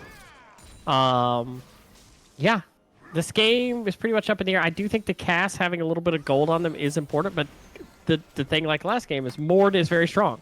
Yes. Mord has 2 kills, does have the bounty in this game. It's going to be something that is tough to deal with, and this brand is starting to become very annoying for Kai'Sa. Yes. Stun is out. They know Rek'Sai's on this side, so it should be fine for them to play safe. And the bot lane's so low now that even going for a play could be tough with the brand. Oh, a little bit of harass up here. I gotta say, one of the most fun things about watching teams that are just at this level of play is just like how flexible the teamwork is. Like the map, I think sometimes when you play League of Legends, especially at the lower levels in which I play it, you can kind of feel it's like, okay, we've got the lanes, you've got sections to it. And watching these two teams play, you just see how fluid League of Legends really is. Like, it's a court, and you can just put people where they need to be. And I love seeing these rotations, the allocation of resources, the clever way in which both of these teams have approached neutral objectives even when down. And the fact that we've got a tie game right here with these teams just shows that this is such a great matchup. Was that ult canceled? What happened there? What did just happen? Did anybody in the crowd see what happened? Why didn't that go off? Was vision cut? Maybe? Did that matter? Oh. There's no flash right now. There's 3 people top. They're going to TP. Fozzie Bear actually going to get pulled closer to his ally. Very nice grounded. Ooh, very nice ult from Cassiopeia. Really good job. Now no more Mr. Nice going to have to find themselves in a 1v1 until it's a 3v1. Going for Shawarma Maker. Trying to get that kill once again. Galio ult, though. Oh. Still That is almost killing massive. Cassiopeia. That is actually huge. Yeah, that is enormous. A shutdown. Yeah, shutdown over. It does go to the Rek'Sai there, but more importantly, your cast lives. Doesn't get killed. Doesn't end up being 1-1. They are going to get mid tower, though, so it's going to be gold pot. They're still going to maintain their gold lead here. Don't believe they're going to get that second charge. But they do have to be a little bit careful. Oh, think again, Vega. Oh, no. But at what cost? All costs. Wait a Okay, second. I didn't think that they Lot would of get the damage. second charge, I'm but- sorry, they get a kill Oh. back in return anyways. Warbreaker going to do a lot right here. And the dash of Kai'Sa forward, but then immediately has to flash away, ticking down. They get another kill. This fight is actually crazy. A good flash to dodge the Gnar Not ult over right yet. there. And Cass look is at that. TPing behind. Oh my god, there she is. She's coming in. The tower does go down, but now they might be trapped. Shawarma Maker going to go for the brand, take him out first, turn their attention to Foxy Bear. They're going to get taken down.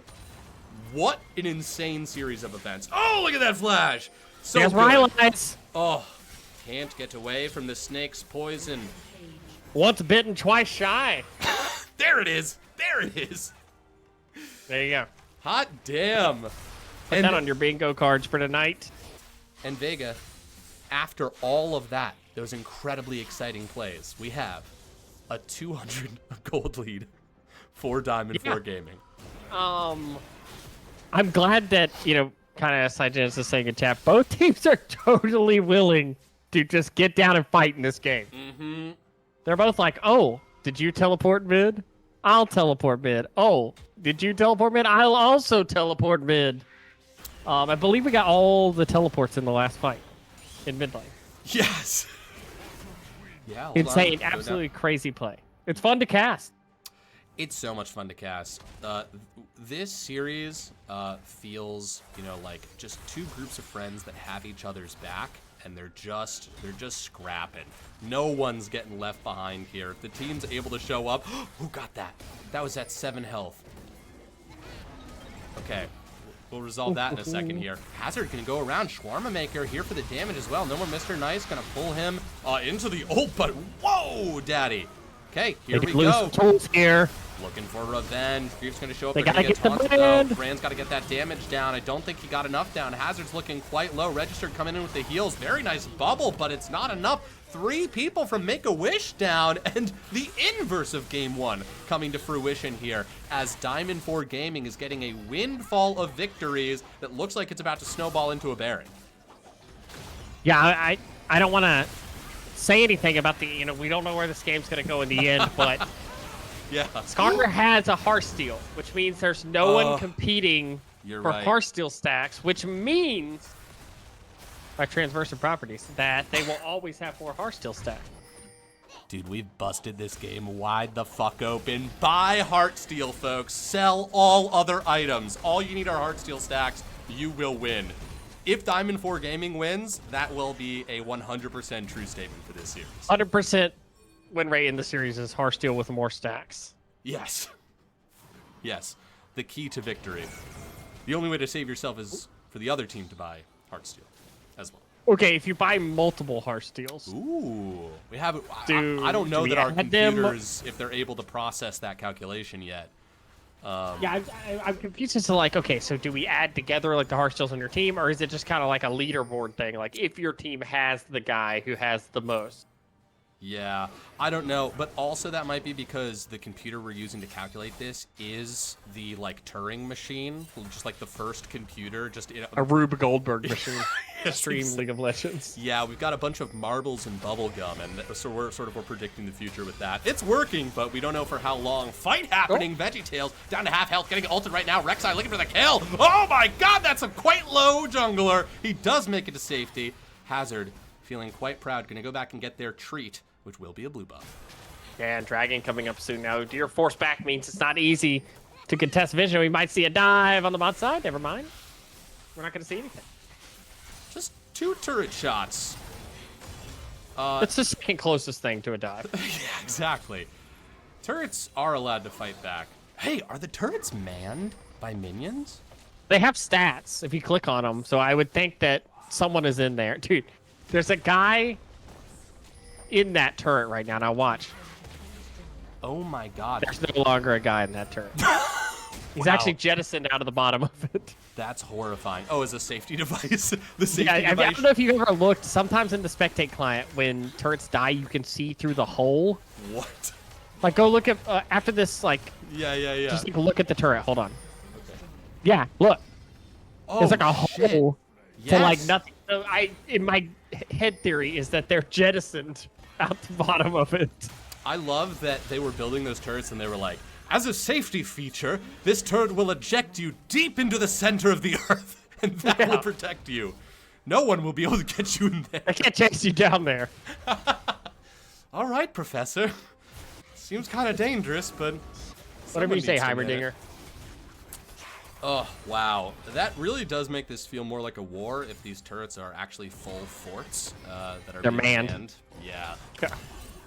Okay. Maybe, You're fighting a real war against Melio and Yumi.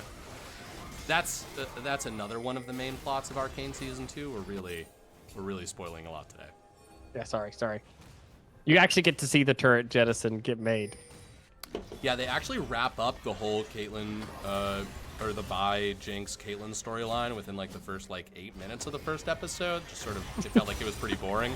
Okay, speaking of boring, this is not. That's going to be a perfect suppression of Mordekaiser's ability to defend themselves. And, they sort of executed him with extreme prejudice. Another friend. Extreme prejudice. Part of me thinks that it would be funny to have a television show where you had a season 1 that was amazing, building up all these storylines, and then have a season 2 where you just act like that didn't happen. See, here's the thing. Yes, as long as you did it on purpose, because sometimes I feel Yes. like shows do that completely unironically. That is fair. They just throw away some pretty interesting plot lines. Warbreaker, very nice. On the taunt, good flash away from VeggieTales right there. VeggieTale's not feeling super tanky. Galio ult coming through. Look at Stormmaker just getting so much poison down. Speaking of turrets, I mean, they're just finding positions in the backline and just railing Qs down onto their enemy. Stormmaker, good flash away. Going to send that scrying orb in the other direction, probably the strategic Well, they move get right the ult there. on Kaisa. Oh, yes, indeed. He's going to get that kill, and now he's behind enemy lines. He's actually going to grab everybody, pull them in closer. Cassiopeia going to get that ult off. Still doing as much as they can. Maker. God, no more Mr. Nice Guy. Okay, No way. Can Maker win a fucking 4v1 right here? The question is going to be maybe? Q's coming down, but not a lot of mana. Flash forward from Fozzie there. They do get the kill, but once again, Make-A-Wish, late into the game, win a crazy fight that they had no right winning. Yeah, somehow Mordekaiser late in these games just finds the best ults and finds a way to get the kill in that, get the bonus resistances, and then survive a fight. And it's just, Brand does so much in this late game. If this is a second comeback, it almost certainly will be an inhibitor turret here taken. There, it is a 2-2 Dragon safe. The gold lead is not massive enough that it's, overwhelming in this late game point. Yeah. But the good news is, if you are a Diamond 4 fan, they are still in the lead.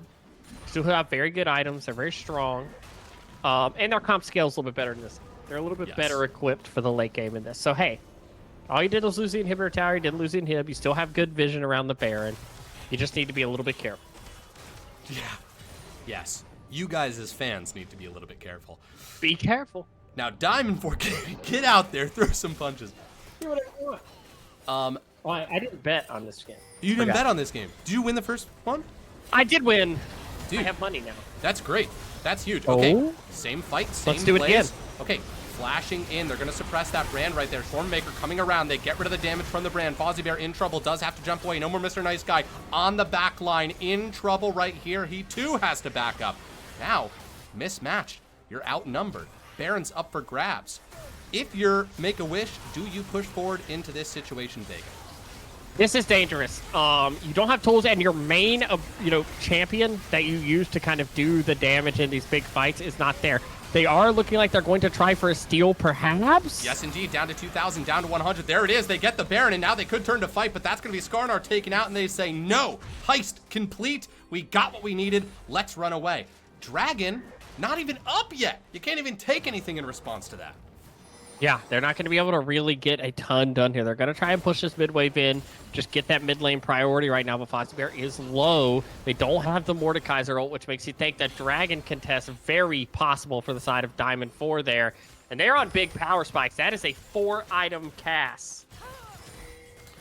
Yes, indeed.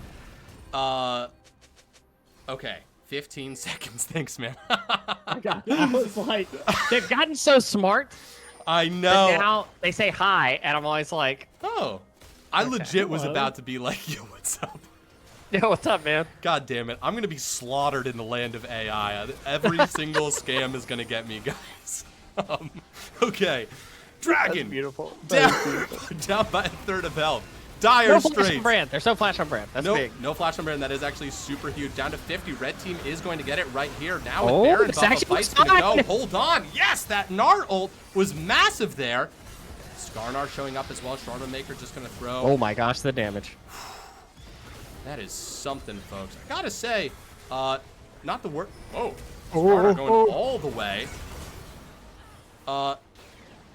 Losing that dragon, it was 2-2, right? That is something that you don't need to, lose your shirt over. But the fact that Make-A-Wish were able to secure that is massive. Since Yeah, they it have is. the potential It to gives be them some outscored. breathing room in this Yes. game, and most importantly, they don't have a fight get forced while they don't have flash on Brand. Brand is so important right now to stay alive in these fights, right? Brand is their big piece. When everybody piles into these fights, the Brand ult is what they need to nuke that front line. This buys more time, but Diamond 4 not wasting any time, moving around the map, collecting all the gold they can with this Baron. Quite frankly, there's no time to waste. Last game ended at 25 minutes and 30 seconds. We are well within the potential, maximum velocity of this game. It could come to an end in any moment here, certainly off of any of these fights. They're well past the damage they would need to rip through towers and turrets. As long as you win a fight and have enough numbers, you're just going to be able to march it down. Yeah, we're in uncharted territory right now. We literally have not been to 30 minutes yet in this series. Now, have we played one game? Yes. Yes. Yes. Is this a best of 5? Also, yes. Also, yes, but statistically, this is the only game to go over 25 minutes. Everything that we know, it's a fun fact for you guys, Vega and I relearn everything we know about League of Legends from scratch every single time we play. Every time we cast. It is true. So it is true. sort of like object permanence for casters. Yes. That's how you remain unbiased. You don't even remember anything that's happened. We remain unbiased by unlearning every single thing we've learned. What is this game and who are these people? Another Mr. Elias, can anyone use those tunnels? I want to increase the bit and say yes, anyone can, but no, those are just for Rek'Sai. Although, well, no, I guess that's just Bard. I was like, that'd be a cool ability. That ability does exist. That is Bard. Yeah, that does. But the tunnels are underground, where the turret people are. Oh yes. I wonder if Rek'Sai's Bard's tunnels are more of going through space spiritual. and time. Uh-oh. Ooh, that is an 3v1 though. We've seen Mordekaiser die in this same situation. You know, here's a casting tip. Talk slow enough so that the situation can resolve in front of you, and then finish the sentence with the conclusion of what actually happened. That was amazing. That was perfect casting. We've seen Mordekaiser die in this situation. Is an all-time line. Nailed it. Nailed it. I know where you were going with it, and I agree. Yes. We've seen both outcomes, actually. Yes. In this game, we've seen both outcomes. Yeah, absolutely. Oh, they are looking. Going in. They get the knock up. This tower not going to be able to last super long, but it is still up. VeggieTail's going to go in and get absolutely shredded. They're going to have to back off. Brand trying to dump all their damage down, but look at this. That's the combo that Diamond 4 Gaming want. A really nice retreat from Make-A-Wish, but they lose members in the retreat, and Diamond 4 Gaming really making a case for being able to end this game right now. Well, Mordekaiser's getting one back. base off now, but Skarner does have TP, so Skarner can't TP back for this play. Absolutely. Mordekaiser ult. Can he get the Kai'Sa? That will be instrumental if he's able to kill this Kai'Sa, but Kai'Sa looks like they're doing a great job. They got the flash, they burned the flash, and that's going to result in the Mordekaiser being killed. 15 seconds till the next person's back. That's going to be Nami taking it out. And here we go, game 2, bringing this series 1-1, goes to Diamond 4 Gamers. Yeah, we even up the series there. Had a couple scary moments, but Diamond 4 Gamers learns from game 1, reels things back in, able to win that game 2. We got a series on our hands. Yes, we do. And can I just say, completely separate from this series, I don't think I've ever been right 2 times in a row guessing who's going to win. So really a big day for all of us here. Put it on the fridge. Put it on the fridge. Absolutely. We're not going to be able to look at the things. We have the invite. I'm not going to spend too much time looking at this. All right, just for posterity's sake, people can see damage charts. And we are going to roll into this game 3. Damn, look at these teams ready, just rearing. Heart stacks equals yes. Angel, you are on it. You are absolutely on it. You understand. Okay. Spaghetti, send me your op.gg. Send it to me. Oh yes. Oh, I will do yes. it right now. Oh hey, rescued. Love it. Okay, I love that we're and Feet Lover says, I've seen enough to give the trophy to Diamond 4. Wow, that's so considerate of you. All right, we'll take that into consideration, Feet Lover, but I think we're going to watch the rest of the series. Thank you, Feet Lover. Okay, I've got spaghetti's up right now. Hold on, let's take a look. Okay. Got some Garen, got some Mundo, some Yone. This is tough. It's giving Ares? Ooh. Interesting. I'm guessing Ares. I feel like Fire Sign, it's giving Ares to me. A lot of Yone Garen here. Spaghetti, what do we got? How close are we?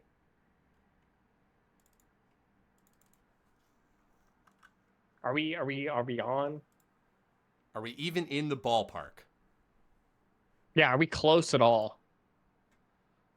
Also sending you invite right now. I'm in. I'm Oh, in. perfect. Beautiful. You're so on top of it. For a second, I thought I was in the wrong lobby. You've nailed it. Okay, they're switching sides again. Perfect. Yeah, we like that. We love when teams switch sides every game. It's not a fire sign or Aries. Well, Well, you know what? You well- can't always be right. You actually, Spaghetti, and this is such a crazy thing, and I'm so sorry that we have to reveal this to you on air. That just means that you don't actually know what your birthday is, and I would really start going down that path. You should contact people. You should contact people. Get all the birth documents you can. And that might reveal the answer. Sagittarius. That's the. Oh my gosh. Is Sagittarius is a fire sign. oh. So it's Aries, Leo, and Sagittarius. So I thought it was a fire sign. I guessed. I think it's fire sign as far as what I'm looking at.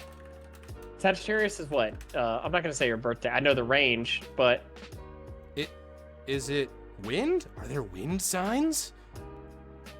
Birthdays are just days to schedule LBLCS. see, on. look, Spaghetti. Oh, I guess you're right. See, sometimes Oh. you don't even know. Oh my god. Okay, that was enough for me to believe in the magic. We've got There is, like, it's not real, guys. It's not real. I can't do this. I can't keep up this facade.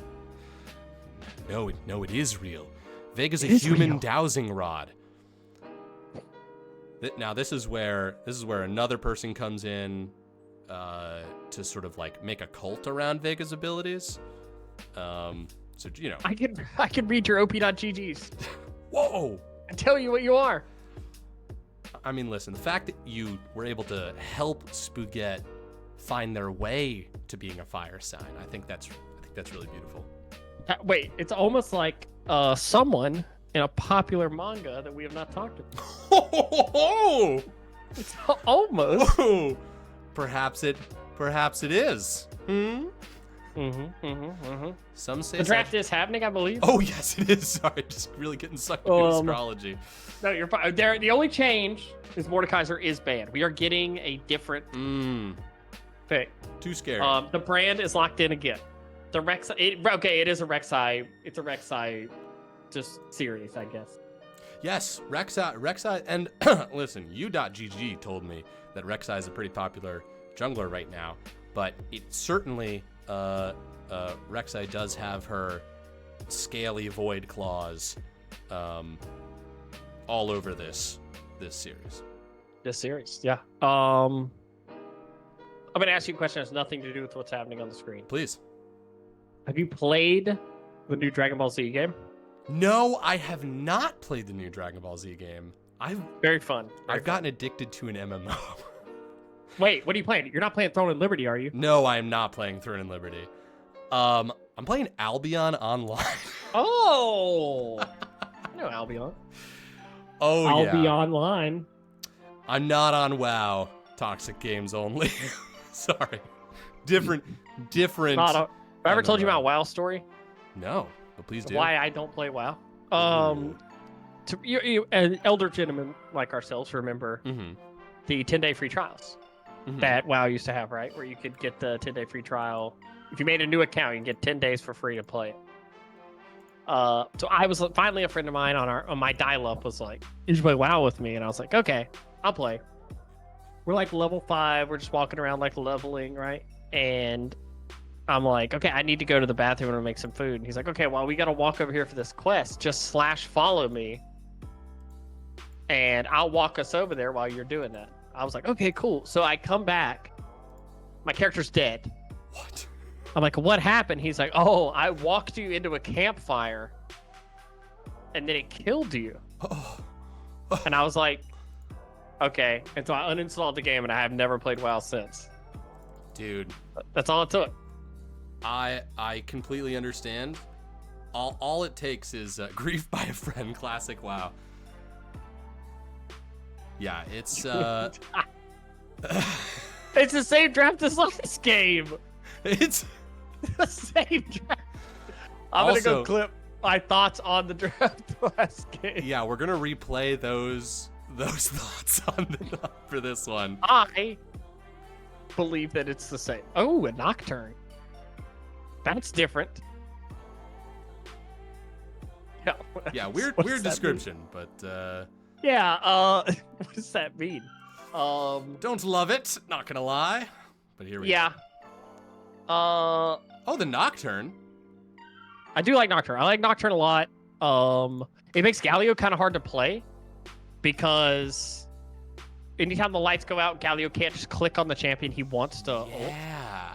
You actually have to be like right next to the person you want to ult. It is good for defensive, right? If the person is next to you that is getting Nocturne ulted, it can be fine. But obviously, it makes it very hard for cross-map plays. And we get Yone LeBlanc, which is What the? a totally different mid lane matchup than we've been seeing this whole series. Wow. Yeah, that's okay. We sort of got zigzagged on here.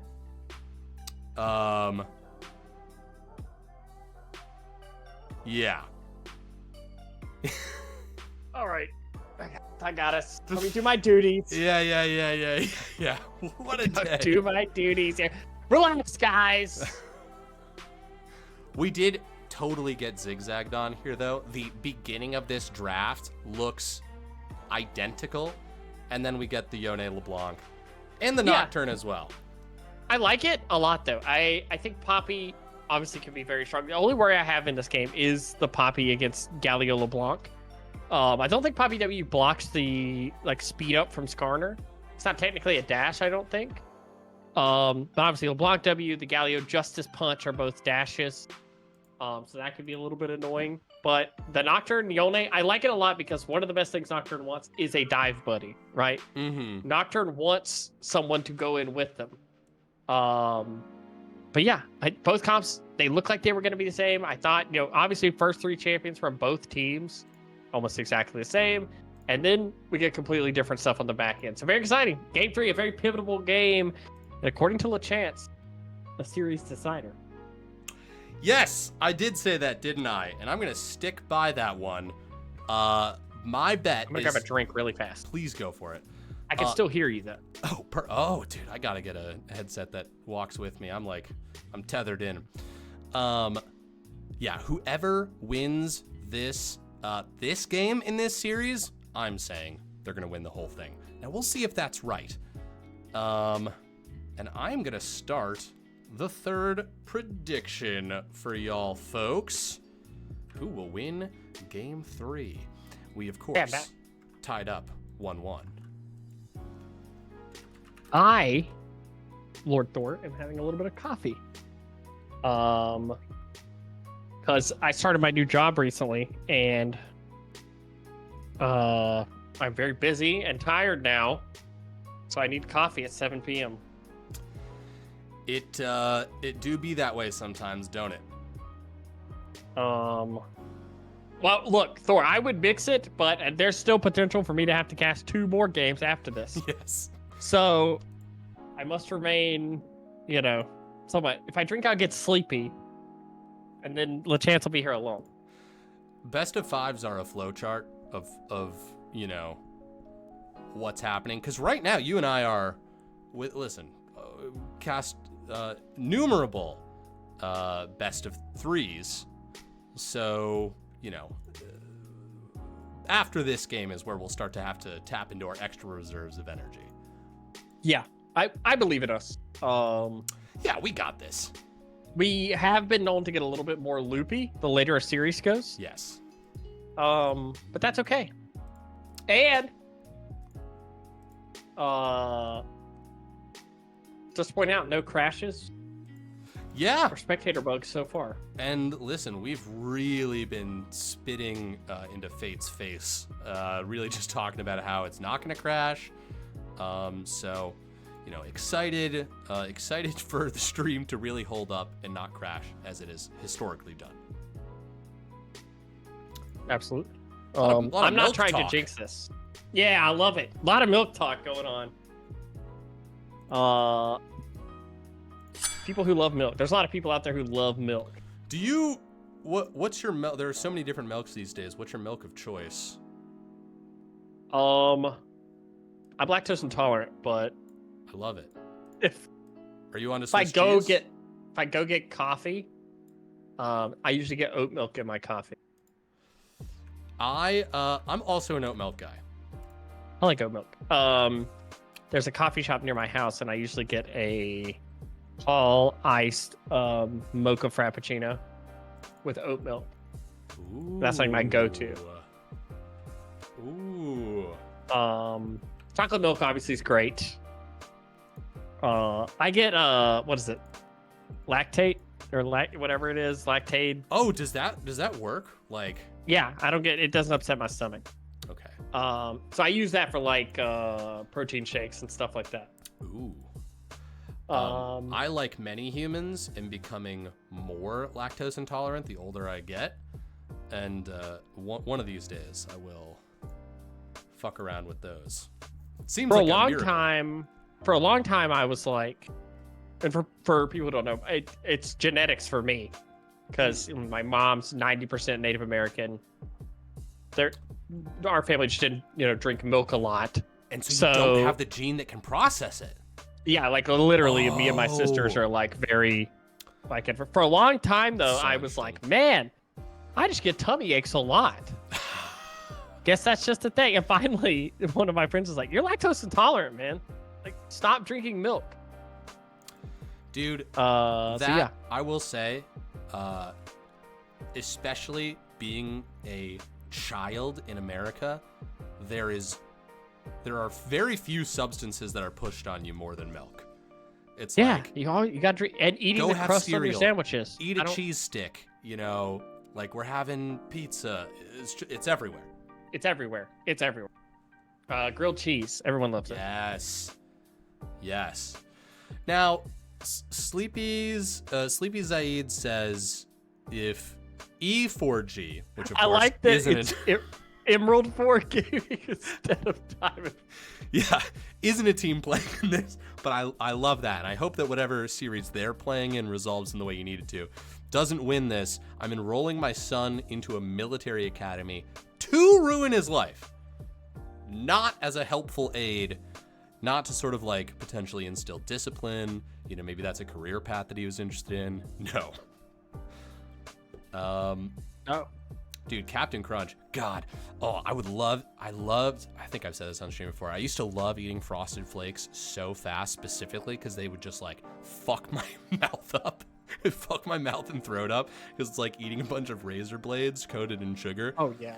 And for some reason, I don't know why that was something I enjoyed doing, but I loved it. It hurt so good.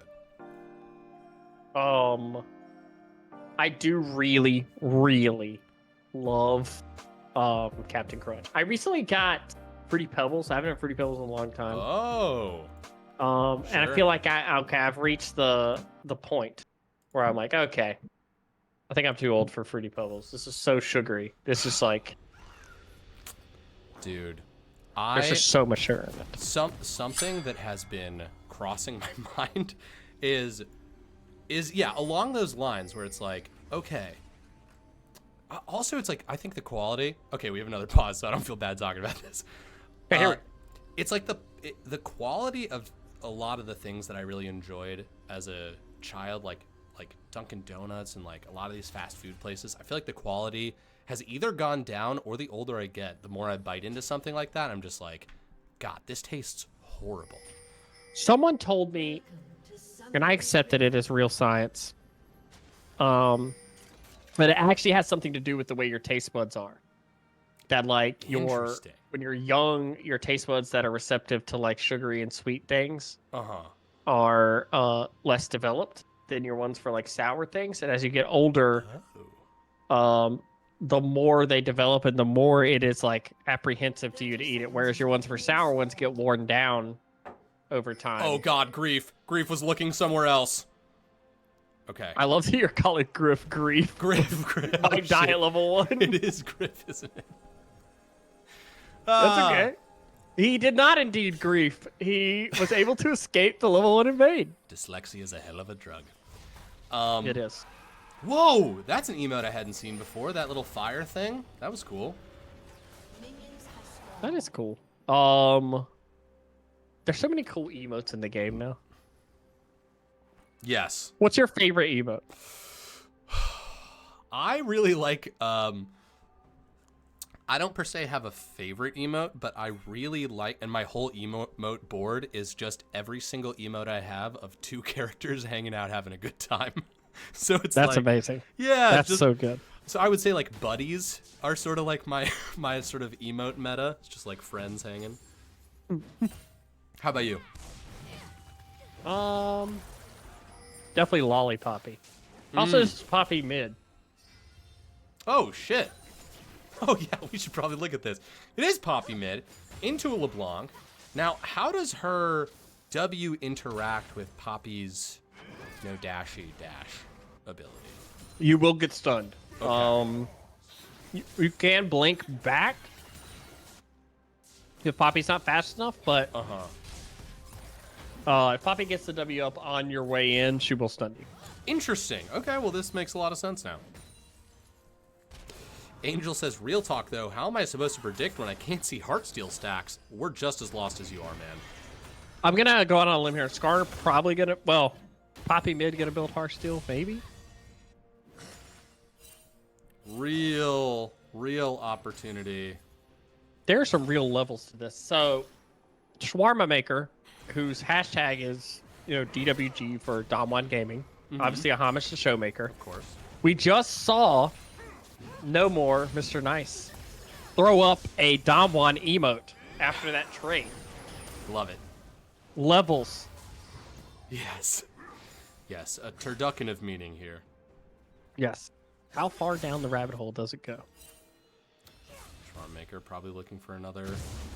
God, the mind games. Yeah. You got to be so careful now. Poppy has the W. A lot of strong picks in this game. Both teams have a lot of tools. You expect to see Nocturne probably a little bit less active early in this game. Kind of wants to farm, get that level 6, abuse that.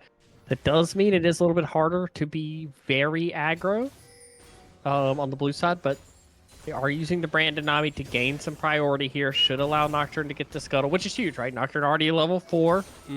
Does clear faster than the Rek'Sai early in this game. Will get this Scuttle, and it really stinks if you're the Rek'Sai player because now you're on the bot side of the map. You're not going to be able to claim that extra camp. Yes. Good harass here also. Great harassment of the tower. Yeah, I mean, listen. These players are getting their brand practice in today. Yeah, Griff, third game. It's a third game straight of Brand Nami. Obviously, this is one of those things where you can tell, like, they've scrimmed and really liked. Totally. Yeah, this is something where it's like, maybe if you're looking at bans, unless you're having these like targeted bans that like you just feel like you can't live without, you start to wonder like, okay, like what happens if we push him off of this champion? Yeah, that's where I think some of the pocket picks like that can be so good. Because it's one of those, like, I really don't want to ban Brand, but if they're willing to blind it every single game, obviously they're confident on it, right? Yeah. Good reason. We do have a look at a maybe gank here in top lane, as we did get a base off here early for the Skarner. Yeah, here we go. Ozzy Bear Nice gets stun. stunned. We might see first blood here. Who will it go to? Right into Hazard's pocket. Yeah, exactly what Rek'Sai needs. Needs to be that more early game jungle. Rek'Sai will fall behind and farm it. There's the stun. Oh, works as intended, and just a little thumbs up there. Very unfun matchup for the LeBlanc. Your whole kit's kind of about dashing. Yeah. Poppy is the anti-dash champion. So, good news though is their top laner just got a kill with their jungler. So LeBlanc doesn't need to make a big play right now. Yeah, and I think, you know, this is going to encourage you to roam a little bit. Oh, Hazard coming in to clear this wave or just to help out, but now, actually, I think they're going to try to get back to this tunnel. That'll help them out, but they're going to get stunned up against the wall, then knocked up. Not enough damage. VeggieTales was actually indisposed. Flash for flash. Yeah, they trade flashes on the jungle there. Which, honestly, I think if you're Diamond 4, you're fine with. You're saying, okay, you know, we lost the flash on our Rek'Sai, but we did give up a kill. We maintain our lead there. LeBlanc gets to put a little bit of damage across. We'll get the reset here off. And right now, very close game despite the early kill. The Dragon traded over, so pretty much gold efficiency-wise, pretty much even game. You said earlier about Nocturne turning the lights off and preventing Galio from being able to ult in until the darkness has elapsed. I would like to put forward a theory how I think that has the potential to backfire in some cases. I think what that does is it prevents Galio from making any mistakes and actually puts Galio in a position, and this is only in cases where the Nocturne isn't immediately killing somebody, in which case the Galio probably wasn't going to help them anyways. But I think it does an interesting thing where it's like the Galio's decision is actually made for them by the time the darkness clears, and the people who are diving onto the target are actually exactly within the most effective range for Galio. I don't know if this is really going to play out. I'm kind of talking out of my ass. No, I see what you're saying. Yeah. I see what you're saying. Yeah. Just thinking. No, like, I can see that. Could play out. Yeah, I think one thing that Galio and Nocturne both do very well is, so I think a lot about like mental bandwidth in a game. Yeah. Right. It's one of the things like why do you play champions over and over and over again when you're practicing? So, oh, hold on. Right. I'll save here the we slot go. for a second A here. little bit of a gank. Good flash away from Griff right there. Seeing the taunt coming, gets himself to safety. Registered now also with the flash. Both members of the bot lane probably feeling pretty good about those escapes. Yeah, they get both flashes off the bot lane, but no kills go over. So maintain lane presence here. Gonna be able to farm out the rest of this wave. But yeah, what I was talking about was kind of mental bandwidth of the more you play a champion, the more things become second nature, the less you have to use mental bandwidth to play it, right? But what that also means is like you get to focus more on map plays. What Nocturne and Galio do is they force you constantly as the enemy team to keep some mental bandwidth paying attention to, okay, they have a global. Yes. Okay, I have to pay attention to this, okay? And Nocturne, more than any champion, forces you to have good communication. When the lights go out, you can only talk, right? It's all you have. Right. Lots of trading in the top lane. Yeah. Pretty even CS. One rejuve bead there for Skarner, putting in heavy work. So, can I just say, this is exactly the gravitas that I expected for Game 3. We're 3 games deep into our best-of-5 series. This could be a perfect kill right here. Fozzie Bear gonna snap back, and there he go! Look at Hazard! Following them all the way. Ooh. Oh, not able to complete that, but just an excellent series of skills being used there. Yeah, you can tell they do not want that Yone to get off the ground. But yeah, as you were saying, a much more measured game. Yes. Right? Much more by the book. We see plays getting set up. We see teams more willing to, you know, kind of go for the traditional play more for a guaranteed gank versus, you know, opting into a big brawl at a random time. And teams are being very mindful of where enemy jungler is, very mindful of their lane setups and things like that. So right now, pretty much dead even game. About 9 minutes. The playfulness of the fights that we've seen in the last 2 games aren't here just yet, and it's sort of as if the teams are kind of having that grim realization that only one of them is going to walk away with a win here today, and nobody wants to make that mistake yet. They want to have all the information that they can have before they start pulling the trigger on these fights that we know both of these teams are capable of having. Yeah, and big turn of events in this series. Registered level 6 on the Nami on time with the brand. Huge, and that's how you know this isn't like the other games. The fact that Registered actually got to level 6, you know, fairly close to their other laner. Yeah. Also, shout out to Hazard. caught up in farm now on the Rek'Sai is even with the Nocturne while having a kill. Nocturne is opting to do the grubs right now. This would be 5th and 6th grub if they do get it. Ozzy going over the wall, just gonna buy VeggieTales some time here. And hey, Should be securing them, yeah. in a game with very few kills, you know, neutrals are the way in which you're gonna gain advantage. Yeah, I think when you have the Yone who's predominantly going to be playing these side lanes later. Oh, this is dangerous. Hazard over the wall, really good job of dodging the bubble right there, and so much damage coming out of the brand, but definitely not enough. VeggieTales and no more Mr. Nice gonna walk down. Actually, Dragon's gonna reset. They grab them. Let's see, low health bars. Register's gonna walk over and actually top them off. So outnumbered. There we go. That's the Nocturne ult. Gets 1 kill. Going for a second one. Flashing forward so he can get these auto attacks in. Galio ult, though, coming in perfectly in range. As I said, gets the double knockup. Results in 2 kills. That was a beautiful play right there. We see the value of the Galio ult, just like you called it. And we saw a little bit of the game 1 and game 2 right there. Make-A-Wish more than willing to scrap right there. Saw some low health bars, wanted some gold, but Diamond 4 Gamers there with the answer. Beautiful job. Dragon does not go over to anyone during that play. Gold gets kind of traded around. But right now, gold in the places that you would want it for Diamond 4 Gaming. You know, killing the Rek'Sai, killing the Kaisa. Galio gets 1 for all the effort. Yeah. Hey, you know, it's nice when supports get kills. It is. And meanwhile, for some reason, Spectate does not want us to see it, but Oh, there was a kill in top lane. I somehow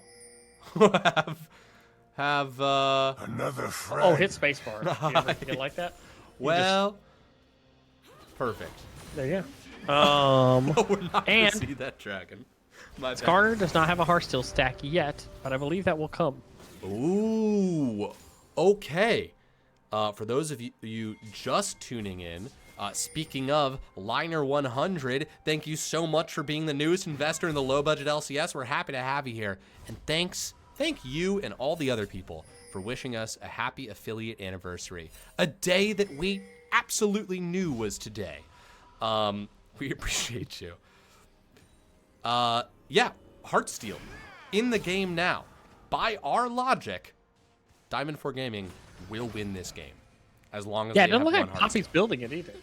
So that means a lot. It does. Oh, Poppy wanted that plate real bad. Skarnar actually kind of gets caught up on those minions. Probably. Yeah, and six grubs, it's very easy to take plates. I talked about earlier, Yone, who wants to be in the side lane the majority of the game. 6 grubs, very big. Because even though, and I feel like a lot of people get caught up in this, Yone is 0-2 right now, but 118 CS means that Yone is very strong still. Yone is still farming very much, will hit power spikes very much, you know. Doesn't have the completed item first, but did stop off for the Berserker's Greaves, so that makes sense. Meanwhile, I believe we have another neutral being started here by Nocturne. Certainly does look like that in 6 Void Grubs. Oh, they see Rek'Sai's bot also. That should mean the green light on it. We haven't seen 6 Void Grubs in a game yet so far. No, it's the first time. And we see the brand poke there. A lot of damage over there. This is a situation where I feel like Diamond 4 looks like they're trying to opt into playing around stopping this Rift Herald, but half HP Galio has to be careful. Also, they don't have vision pushed into this area yet.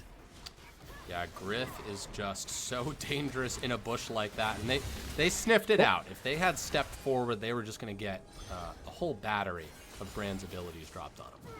Yeah, and that's the right one. You know, if you're not set up for it and you're not ready, you're not in position for it already, walking into a Brand Nami can be very dangerous. So they make smart play. They opt out of it. They say, okay, let's just keep farming. You know, gold is still in their favor right now. Top playing good trading though. Poppy really loves fighting tank. Yeah. Percent HP on that Q. Just A lot of does damage. So much. Squashing Skarners here and there. Now, it looks like, yeah, we're not the only ones watching this top lane kerfuffle. Both junglers kind of in the area. Oh! Nice okay. chain there. Shawarma Maker. That actually, Yeah, okay, here we go. Shawarma Maker looking to finish them off. They're going to go forward, draw the ult out.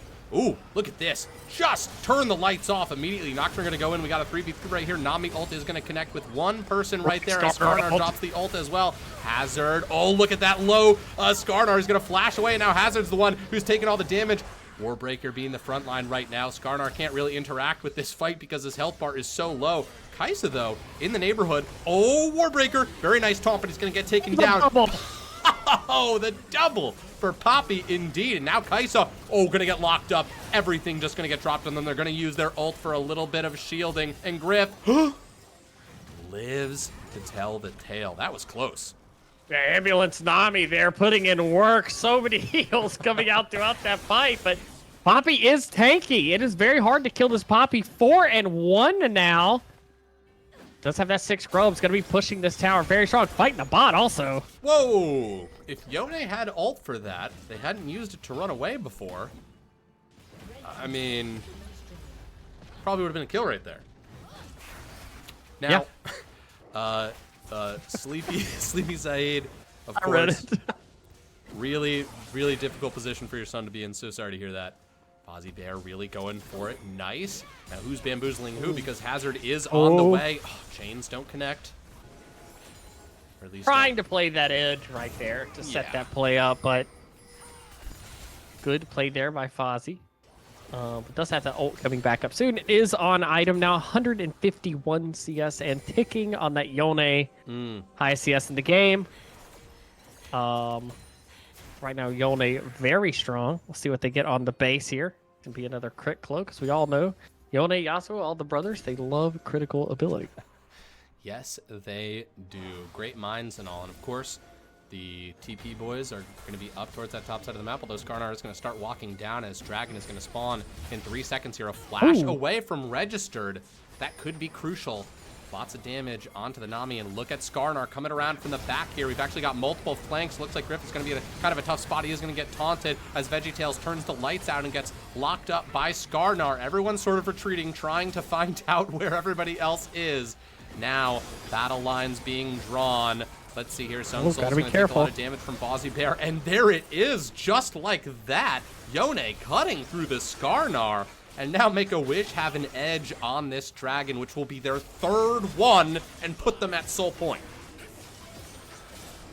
Yeah, and I mean, you had the play to the Rune King, and you have the Leandries finished on the side of Make-A-Wish. Both rip through tanks right now. And one thing is, there's not a lot of resistances yet on the Skarnar. Doesn't really have any armor to deal with it. So, very strong engager. Yone gets that kill. Yone very strong. We do see a little bit of setup towards the mid lane. Maybe they're going to look for something. They do have the Kaisa ult. They have the Galio ult. If they find a knock up here, there is no flash on the Brand. Yes, indeed. Griffin, a lot of trouble. That's a great double bubble. And Fozzie Bear coming in with a save. That's massive. What a turnaround right here. As Brand still lives through it all and takes Hazard out in return. A 2-for-0. Massive play for Make-A-Wish. But it's not done just yet. Griff, spoke too soon. Really nice. Kaisa going for the execute right there. VeggieTales getting some revenge, but now going to get slammed into the wall. Turrets doing their best work right there, but it's not going to take anybody down. Still 3-for-1. Make-A-Wish can be pretty happy about that. Yeah, the Poppy in the bot lane, though. The Rip Herald had been dropped there and gets both towers solo in the bot lane. Can we check Poppy's golden pocket? Yes, we can. Yeah. 1,900 gold in pocket, 9,100 in the game. Wow. That is a very rich Poppy. You can buy mini lollipops. Now, these dragons were kind of sleepers this game. They kind of snuck up on me, and I sort of forgot about them because, even though we talked about it before, not that much fighting. And I think that just no more Mr. I don't know that they can kill this Poppy. Yeah, she's a strong lady here. Hazard coming up. Auto attack's going off. Let's see if anyone will commit. No, I think they're feeling the same thing you're feeling, which is like, dang, this Poppy's strong.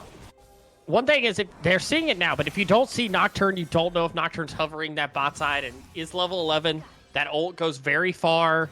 So maybe a little bit of, resistance of being like, okay, do we really want to, all in on this Poppy if we don't know where Nocturne is currently? Yeah.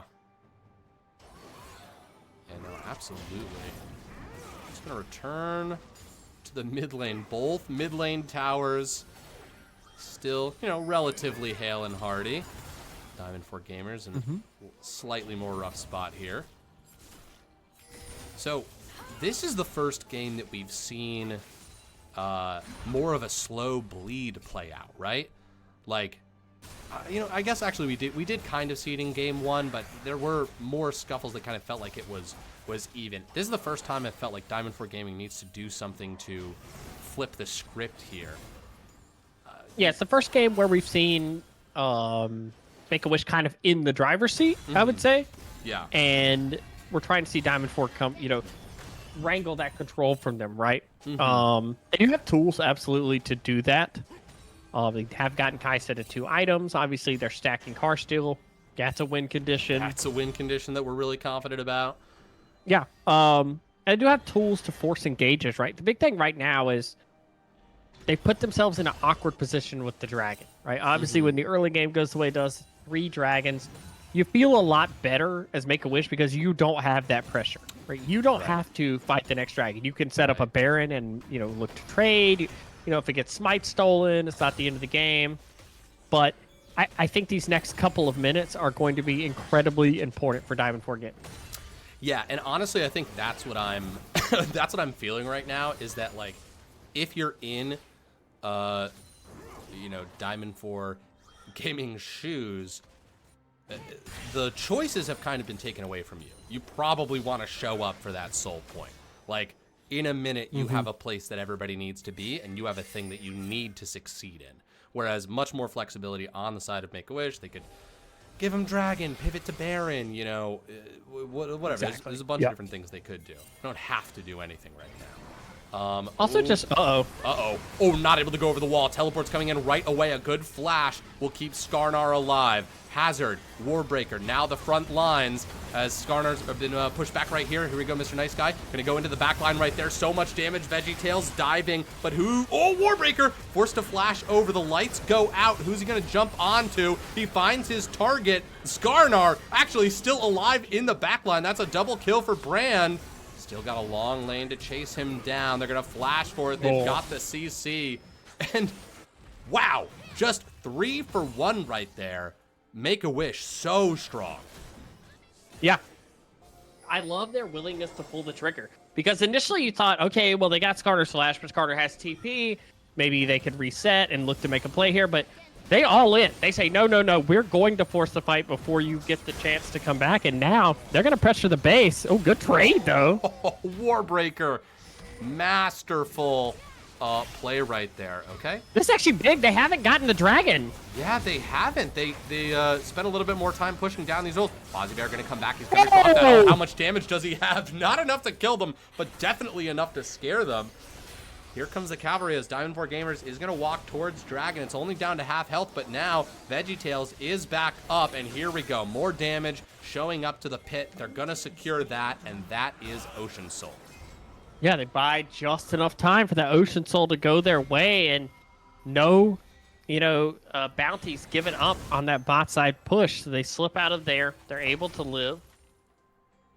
Now, attention turns to the Baron, right? You're very strong on the side of Make-A-Wish. You have the soul now. You're going to get some big buys off that base. 3 items on the Poppy.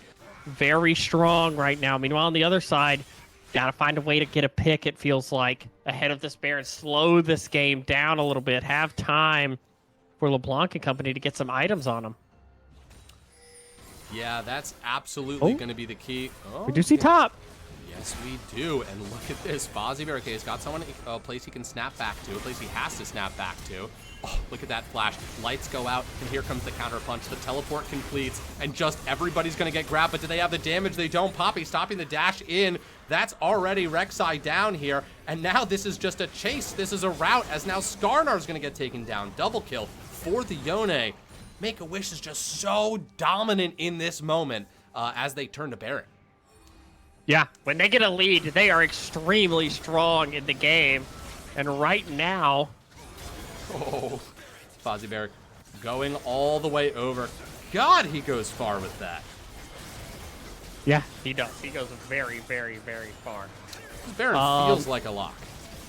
it does. It feels like this is kind of a foregone conclusion here. It's not really an easy way without your jungler to contest this. They are healthy with Ocean Soul. Look at that healing. Good God.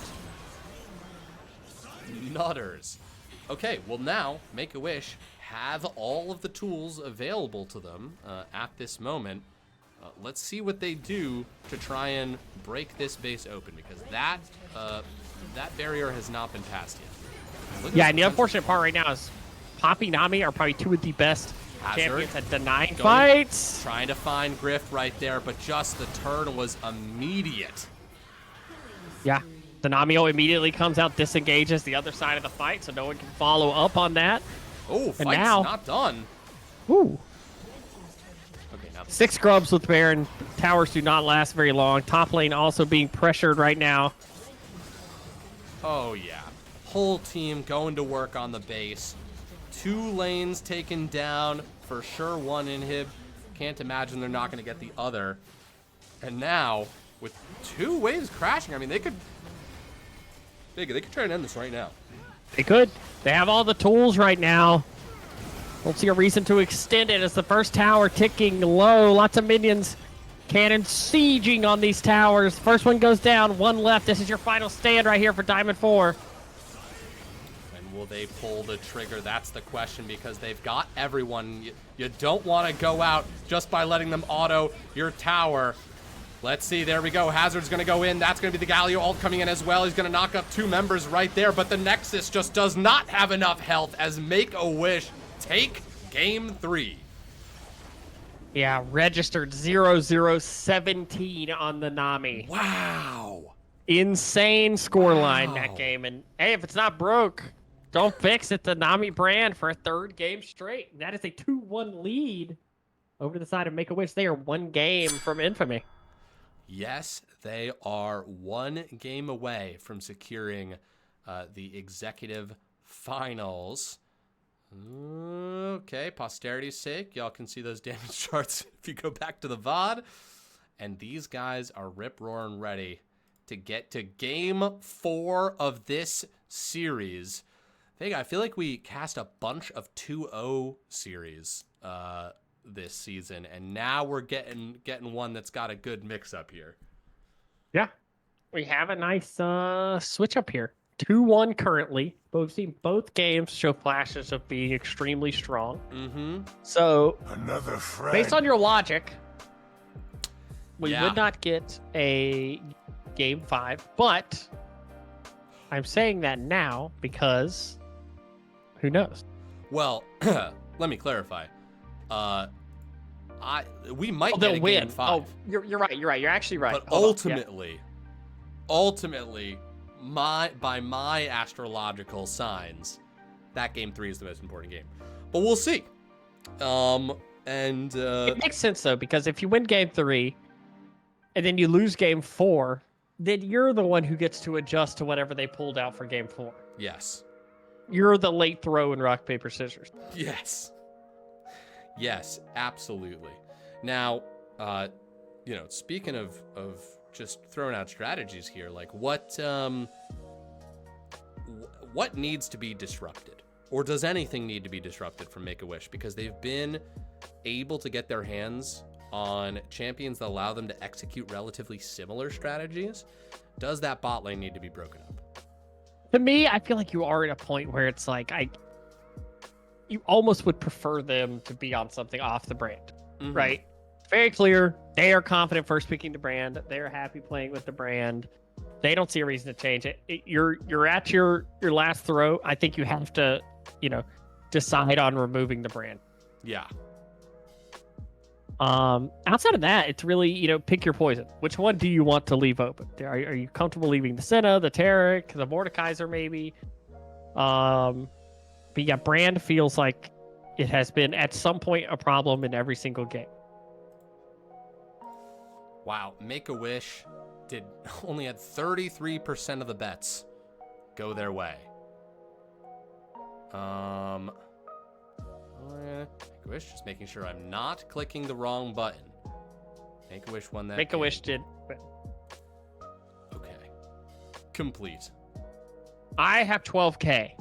I have turned my little 1.4K into 12K tonight. Dude, that's looking pretty good. I'm ready to put it all on the line. I love it. Your fearlessness in the face of losing it all. Just tossing schmeckles out there. Well, that's all you can do, right? I mean, scared schmeckles don't make schmeckles. Ain't that true? Ain't that true? How do we remember off the top of our heads how long that game was? Nope. Yeah. It was in the 30-minute range. It was in the 30-minute range? Okay. It was the first game's fastest in the series, and the last two have been similar speed, I think. Okay. Okay. Do you watch baseball at all? Dude? Okay.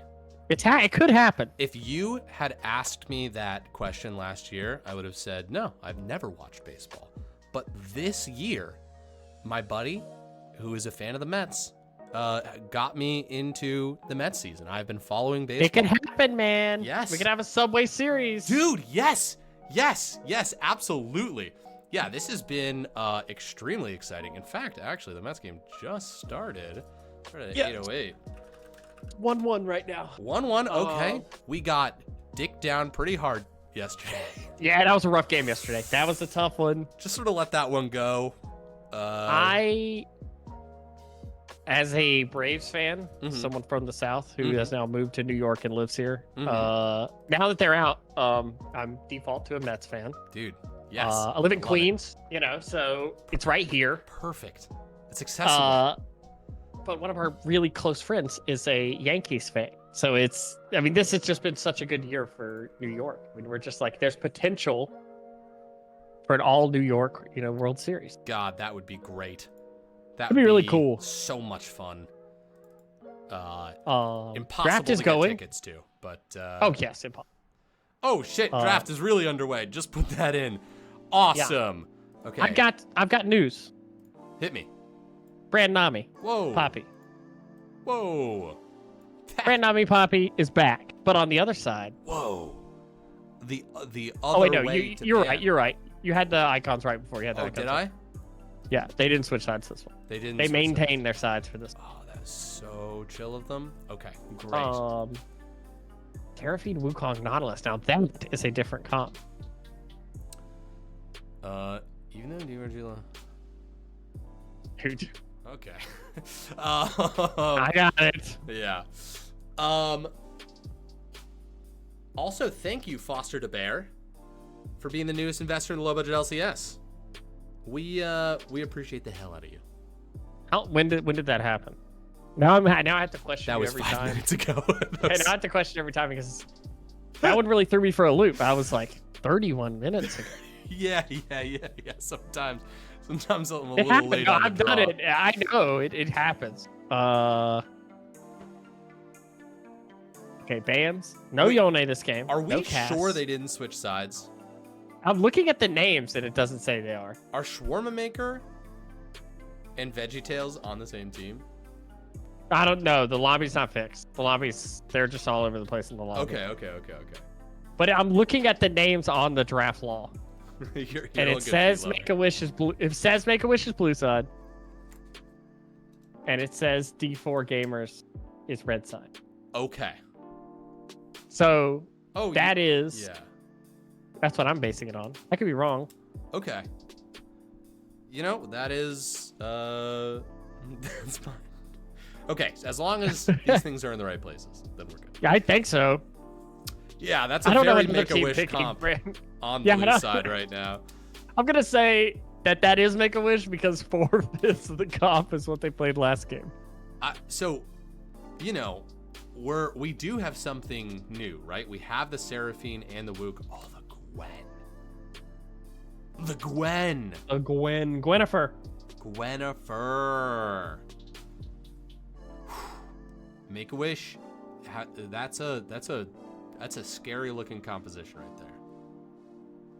That is a very scary comp. What do they close out this composition for D4 gamers with? It's the Corki. Backs against the wall. Corki is picked. I love it, It's actually. gonna be the champion into it. I love it. Let's do it. Let's do it. I think that is a great last stand comp. Starter prediction. Game 3. Going to game 4. They're on the same sides. Starting this prediction, folks. The doors to the Schmeckel Casino are wide open. Plenty of open seats. Place your bets. Dude, do you get tons of, like, whether you're on Instagram or TikTok, do you get tons of reels of, like, gambling reels where, like, people are dude, they want me to gamble so bad. And I gotta say, I almost put $50 on the Mets before they made it into the playoffs. Or that would have been crazy. So here's the thing. $50, it's whatever. The problem is that then I would have known how to do it. And that's the scary part. That. Yeah. I have a friend, he doesn't have a problem. I'm going to preface the statement with he doesn't have a problem. Sure. Because he doesn't bet that much, but he does bet on, like, who's going to win the coin toss at the Super Bowl. Totally. And I'm like, that's complete chance. Like, that's not even like an informed... Like, you could look at the Mets and be like, oh, they had the best record since, like, whatever. The Grimace throws out the first pitch. Mm-hmm. And be like, hey, this is kind of an informed decision, right? Right. But, like, betting, some people just bet on stuff, just anything. Dude, my main, like, takeaway now is that, like, even ever since I've had that thought and I looked up the odds, because if they did win the World Series, 50 would have turned into $3,000. That's now been such a sticky thought in my mind. It's, like, hard to shake it from my experience. And now I'm just connecting these two things where it's like, fuck, if I learn how to do this anytime I watch any of these things, like, you'll get rich. Yeah. Dude. Absolutely. That's what happens. Exactly. Dude, you're so right. That's the takeaway. What am I doing? Yeah. What are you doing? Why 50? You can't get rich not doing it. Dude, you're so right. What am I? Wow. You're absolutely right. Fuck the S&P 500. That's the biggest takeaway. Guys. Okay, actually, I'm not going to say that. I was going to give some terrible advice. Yeah. We're just starting to lean Just in case. I don't want to be sued. Do not. I'll say the opposite. Do not take your 401k out and use it on sports betting. Do not do that. Well, yeah, what even are the penalties? Clear out your Roth IRAs. Guys, your Roth IRA can't triple overnight. But garbage. It's doing other nothing things in can. there. You could win money. Oh. Just like with Schmeckel, scared money will not make money. Yeah. It will, just at a slower rate. You don't want to get rich at a rate of whatever consistent rate, the S&P 500, 8%. Yeah, you want to be rich in 15 years or right now? Yeah, exactly. This is not financial advice. This is not financial advice. I'm pinning this message. Vegan, I think. Yes. This is not financial advice. Just want this to be very clear that Vegan LaChance are not telling you to do this in actuality. We're not liable for what you do with your own money. Exactly. But if you wanted to have fun, I'm just kidding. Yeah, we're not liable for if you triple it. We're also not liable if you get rich overnight. Also, I heard, and I don't know if this is substantiated, but if you bet on sports, you instantly get a six-pack. That's true, dude. That's true. I've heard that. Yeah, you don't need the gym. And obviously it's because of the intense stress that you're under because you bet too much. Yes. You're burning 4,000 calories a day. Yeah, your body Stressed instantly out. goes into ketosis. Because... Oh, God. Gambling addiction is real, guys. And there are resources out there if you need them. Yes. Call 1-800-GAMBLER. Mm-hmm. Or visit gamblingaddiction.net. I've listened to enough sports podcasts now to have the ad read like memorized. What are your other sports? Are you just a baseball guy? What's like your? Baseball is actually one of my least. This year I've been more into it. Because the Mets have done okay, and living in the city when they're doing okay kind of makes you a little bit. But I'm a big basketball guy. And college football. I love college football. Cool. I randomly saw Alabama upset Georgia or something. Yeah, and then Vanderbilt beat Alabama for like the first time in like 20 years. What a That's why I love college. Mm. Because like I'm a Panthers fan. I'm from North Carolina. We suck, but you know it's just like one of those things. Like when we suck, it's whatever. Who cares? Mm-hmm. When your college team sucks, it's like not only do they suck, but now everyone that goes there sucks. Oh, that's a really interesting idea. Yeah, I think that just people get more into college sports, like because you have like I have no tie to the Panthers outside of they're just in North Carolina. Mm-hmm. But like I'm a Clemson fan. I know people that have went to, you know, like I have like a tie to that. You know what I mean? Yeah. People have more of like, oh, I went there. I have a degree from there. You know, blah blah blah. And then basketball, just like because basketball is the most analogous to esports. Yes. A very data-driven 5v5. It's very easy to talk about, you know, similar things. And I just love debating sports. And basketball is like the most debated, like, who's better than who. You got to talk to Bigfoot about basketball. He's a diehard Celtics boy. So is the egg robber. He loves talking to me about how good the Celtics are. Yeah. It's my nightmare. Who's your basketball team again? Well, of course I'm a Hornets fan from Carolina, but I'm a Bulls fan from like my childhood. Sure. Michael Jordan went to UNC, you know, in North Carolina. Oh. So my family's like big Michael Jordan fans. My first shoes were the Jordan black and red, like No way. yeah, I like baby booties. Oh, that's amazing. But yeah, the egg robber who's plays in LBLCS, he loves to always tell me about the I'm air quoting dynasty of the '08 Celtics, which I repeatedly say you won one title. That's not a dynasty. You gotta win more than one to be a dynasty, and he just repeatedly will say that greatest dynasty of all time. Oh shit. That's great. Someone might start a dynasty today. Ooh. An executive here. What a tie-in. Yeah, we are in match point. That was a well-spent 3 minutes. I agree. I feel like I've, become a better person. I am. And we, on cue for us, game 4, we devolve less and less into League of Legends talks and more into the Vega and LaChance podcast. Yes, absolutely. There's we could graph it up for you guys how, at what point we stop becoming casters and at what point we're just two guys talking to each other, completely ignoring the task that we've agreed to do that's right in front of our fucking faces. Oh, good applause. I don't know if you watched the booth cast. I do, yes. We did it, when we casted a game, I think 2 weekends ago with the 4 of us. Mm-hmm. Yes. And that was like the ultimate like water cooler experience of just like we're having a conversation and League of Legends is in the backdrop, and every now and then all 4 of us will be like, oh, that's an interesting jungle path. Oh wow. Oh. No one wants to be the play-by-play caster where there's 4 people in the cast. I mean, crosstalk is just a real thing, and the more people you add, it's a nightmare. I mean, it's a nightmare. Even with 2 people, we've casted together a long time now. We do a pretty good job of like reading when someone's sentence is ending and when to like pick up the thing. 4 people is a nightmare, especially 4 people you don't actively cast with. It's a crazy gymnastics trick for 4 people to be casting, especially, and the real disadvantage is not being able to see the other people because you can't like look at each other, you can't gesture, you can't like physically see when someone's like done. Yeah, and I'm a very active speaker. So in person it's a lot easier to read what I'm doing. I use my hands even on cast like this. Same. Because that's just the way I talk. But we do have our pause. Of course. Let's talk about these comps a little bit, because for Make-A-Wish, it's the same comp as last game. They sub in the Gwyn, but a similar role, right? Split pushing tank killer. Gwyn is going to play a similar role than what they did with Yone last game.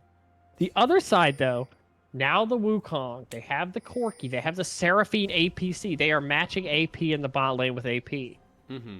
So now a little bit more tools, I think, to, whether that obviously big Seraphine W can help invalidate a lot of the brand damage. They have a lot of anti-dive in this comp if Nocturne goes in. Now, Seraphine's very good against that. Wukong can be very good. The question I have is the top lane.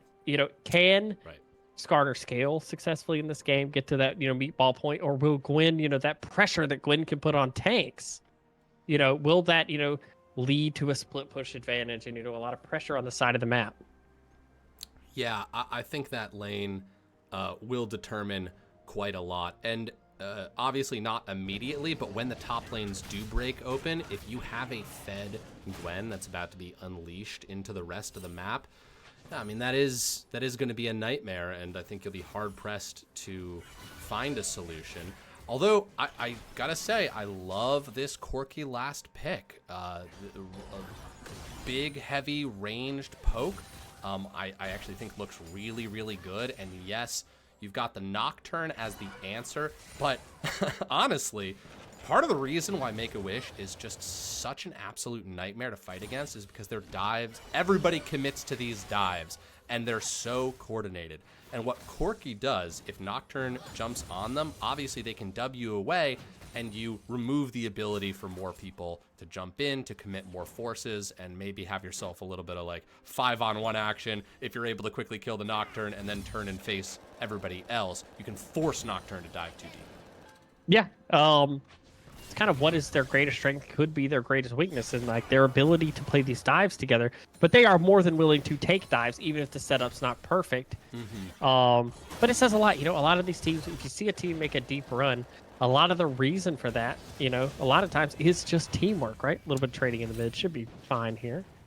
But it's teamwork, right? A team, even on a play that's not an optimal play, if all 5 players are on the same page about that play, a lot of times it works. That's kind of been Make-A-Wish's MO in the series. Yeah, absolutely. Sometimes I hear people, they'll ask questions about their play. They'll be like, oh, well, the reason I didn't help that person is because they were making the wrong play. And exactly what you're saying is more often than not true, which is like, what's the right play? It's the kind of the thing that we're all doing. Because if we do it together, it sounds anime, but we will succeed together. As long as we stand side by side, the power of friendship will keep us alive. Yeah, I mean, really, a lot of League of Legends is that. It's just being confident. There's lots of different ways to win a game. It's, how do you guys find that way and be on the same page together about what you're doing? We do see top lane pushing out a little bit here. Does have jungle on top side. Jungle's on opposite pass in this game, I think for the first time. So Wukong is going to sneak into the top side. Should spot that the camps are gone. But is there enough to give Skarner the confidence? Push that wave out. Nocturne, meanwhile, is going to be able to wrap around here. Yes, indeed. And we've seen VeggieTales do this time and time again. Wow, deep gank, here we go. Nocturne coming around, gonna go for Wave Breaker. They got the silence, the stun, the flee. There it is, first blood. I actually think for 2 games in a row now, going to VeggieTales. Yeah, great gank there. And that's the difference between blue side and red side. Red side has that lip that you can gank through right there. Abusing it very well on the Nocturne there, recognizing, the split pass right there. Wukong was not on the bot side to cover that gank. Maybe they thought, Diamond 4 thought it was mirrored pass, maybe thought they would be fine. But yeah, that's huge. Nocturne getting an early kill also can springboard getting to that level 6, right? A little bit of extra gold, faster clear, a little bit of EXP off the kill, and in the bot lane now, CS lead. This Brand Nami, 4th game in a row. Obviously know what they're doing on. And the first item, anti-heal for Brand there. Yep, they know what they want to accomplish. And yeah, speaking of 4th games, once again, this could be it. We are at match point. If Make-A-Wish are able to walk away with this one, they will be the executive champions. So a lot here is on the line. And honestly, Diamond 4 Gaming's pushed up against the wall.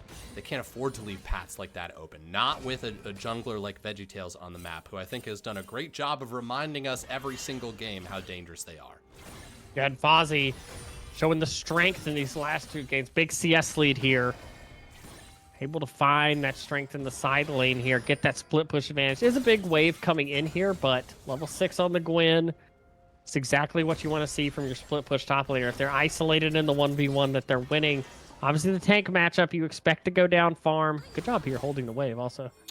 Yeah, really conscious heads up play and registered in the mid lane once again, roaming around. Seeing our first big snip. Trading there in the top lane as Nocturne starts on the grubs there. And A little bit of more brawling. damage traded back and forth. Okay, Yeah. look to the jungle pit. I think the camera will be kind and show us that in a second. Okay, maybe not. Hey, fuck me, you know. But coming out of a game where we had 6 grubs go to make a wish, I can imagine that Diamond 4 gamers are desperate to prevent that from happening again.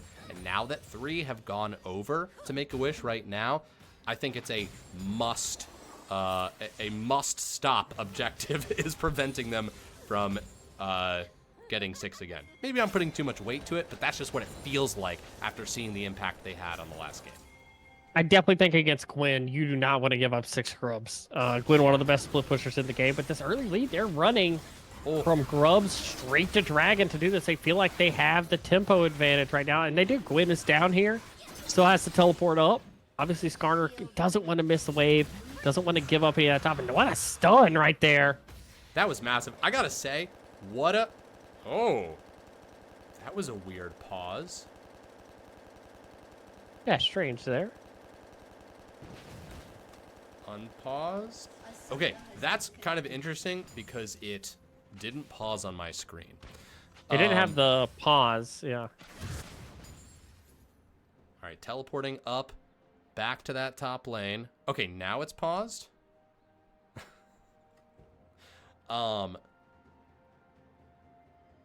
Luffy, thank you so much. Coming in with the sub, 20 months, first, absolutely no way anyone else subbed before you. Appreciate the hell out of you. It's actually been very lonely in chat since we are 2.5 hours into stream. We just got our first message. Yeah, pretty crazy. What was I going to say? Oh, right. Mala Bjorn. Afternoon, stranger. What brings you to this part of town? I don't know if you're still watching right now because you typed that a long time ago, but I just wanted to speak in a vague Western voice to you for 1 second. I like that. Yeah, you know, you might as well. So this is obviously game 4. We are deep into this best of 5 series, and much in the way that our energy wanes, these guys have been doing 10 times the work of us. They have been hyper-focused the entire time, and you have to maintain a certain level of, like, I don't know, strategic acumen throughout these games, and it's hard to keep it at the same rate. You're just not as fresh as you were in game 1.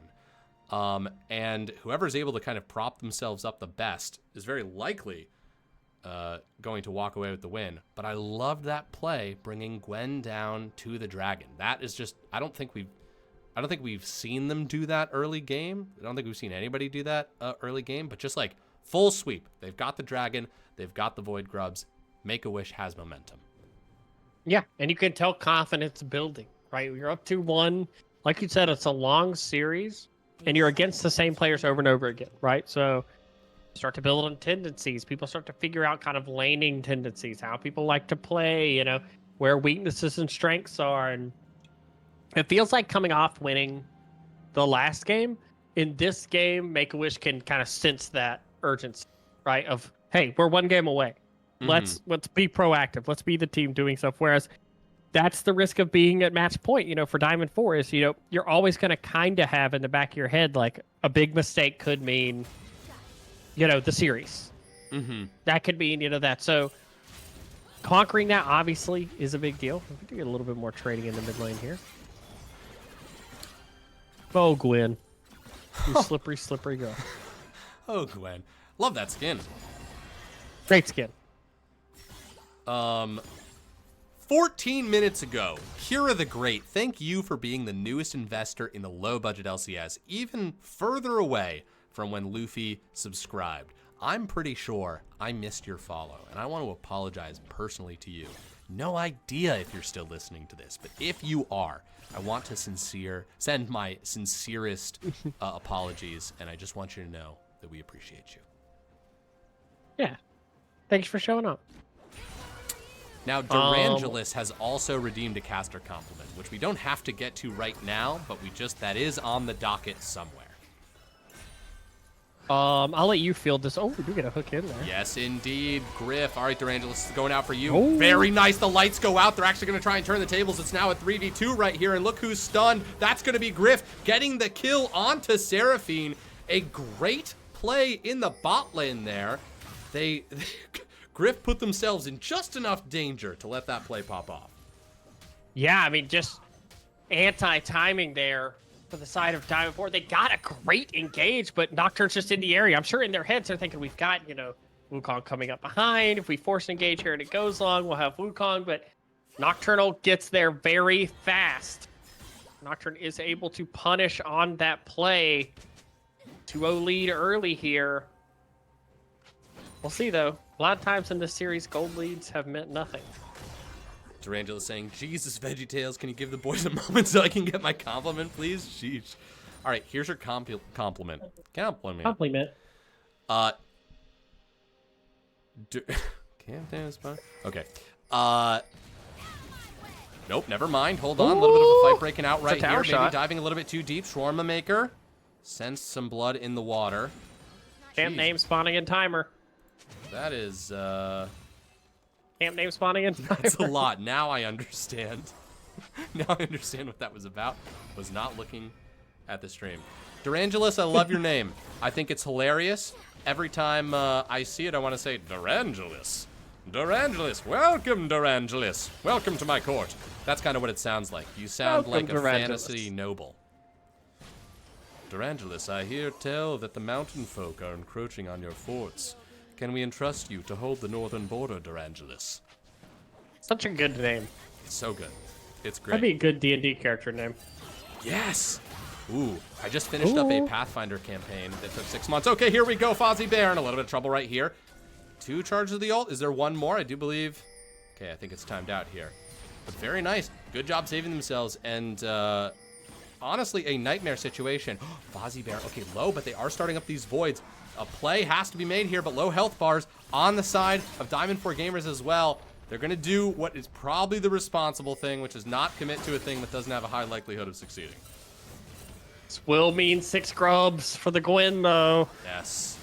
Yes, indeed. A little hook in there. A little bit of damage traded back. Yeah. I mean, it does feel like Diamond 4 is playing scaling game. There's 3 tiers on their team. A Cull on the Corki. They definitely are playing for the, let's, get to that late game. Let's get things stacked. Let's be the team who's ready to play once we hit those power spikes, which is fine. I think that's an okay strategy. Biggest thing is, not giving up too much here in the in-between. Only 1 dragon so far. That is not awful. Oh, Garner with a nice pull here. God, don't know if there's enough. Got the slow. Okay, that's something. A little bit of a fight here into the mid lane. 2v3. Honestly, great collapse here. That is just 2 members evaporating. Now VeggieTales onto Shawarma Maker. Got the W. Gonna W to safety right there. But, whew, the damage from Brand was crazy. Yeah, great layering of CC from Nami there also. It's very hard for them even to hit the ground during that play. Good news is Skarner was able to force the base out of Gwen with that play with no TP on Gwen, so is getting some alone time on that tower. Much needed in that matchup to get that solo gold. So we'll mean a second dragon going over, but it is a little bit later. It's 12 minutes on the second dragon. That does mean there'll be at least another 10 minutes on the soul. So we'll have, an item or 2 hopefully finished on the side of Diamond 4 Gamers. And yeah, take some positives out of that play. Also, Corki's a money-making machine. Has the coal. Has first strike. Oh. 2v1. Fozzie Bear, they're really looking for an angle right here, but Hazard is dropping so low. Skarnar actually hasn't been able to help out just yet, and that's one person down. The greatest fears of the top lane have been realized, which is that Gwen is just a nightmare. Yeah, if you don't have the Skarner or connect with the push into the wall there, it's hard. They're not able to really layer CC on it. Skarner kind of has to just stand there and watch. Doesn't have a lot of follow-up damage there. Just 2 big belts and a tier. Riftmaker completed on the Gwen right now. Is fresh off that base, so is very strong at this point in the game. While with the 6 scrubs putting in work as gold continues to line the pockets here for Make-A-Wish. If they wish for a lot of gold, they are getting it. Yeah, I think Make-A-Wish needs to sort of consider the possibility that their wishes are coming true. What do you do with that power? You wish for a million wishes. Classic conundrums. Yeah. Normally, genies give 3 wishes. They needed 3 wins in this series to get the title, so we will see. Holy shit, dude. I think you're onto something. We are. Okay. We're really cooking on this one. Ha! Or whatever the kids say. Whatever the kids are saying these days. Griff is, Ooh. Griff is...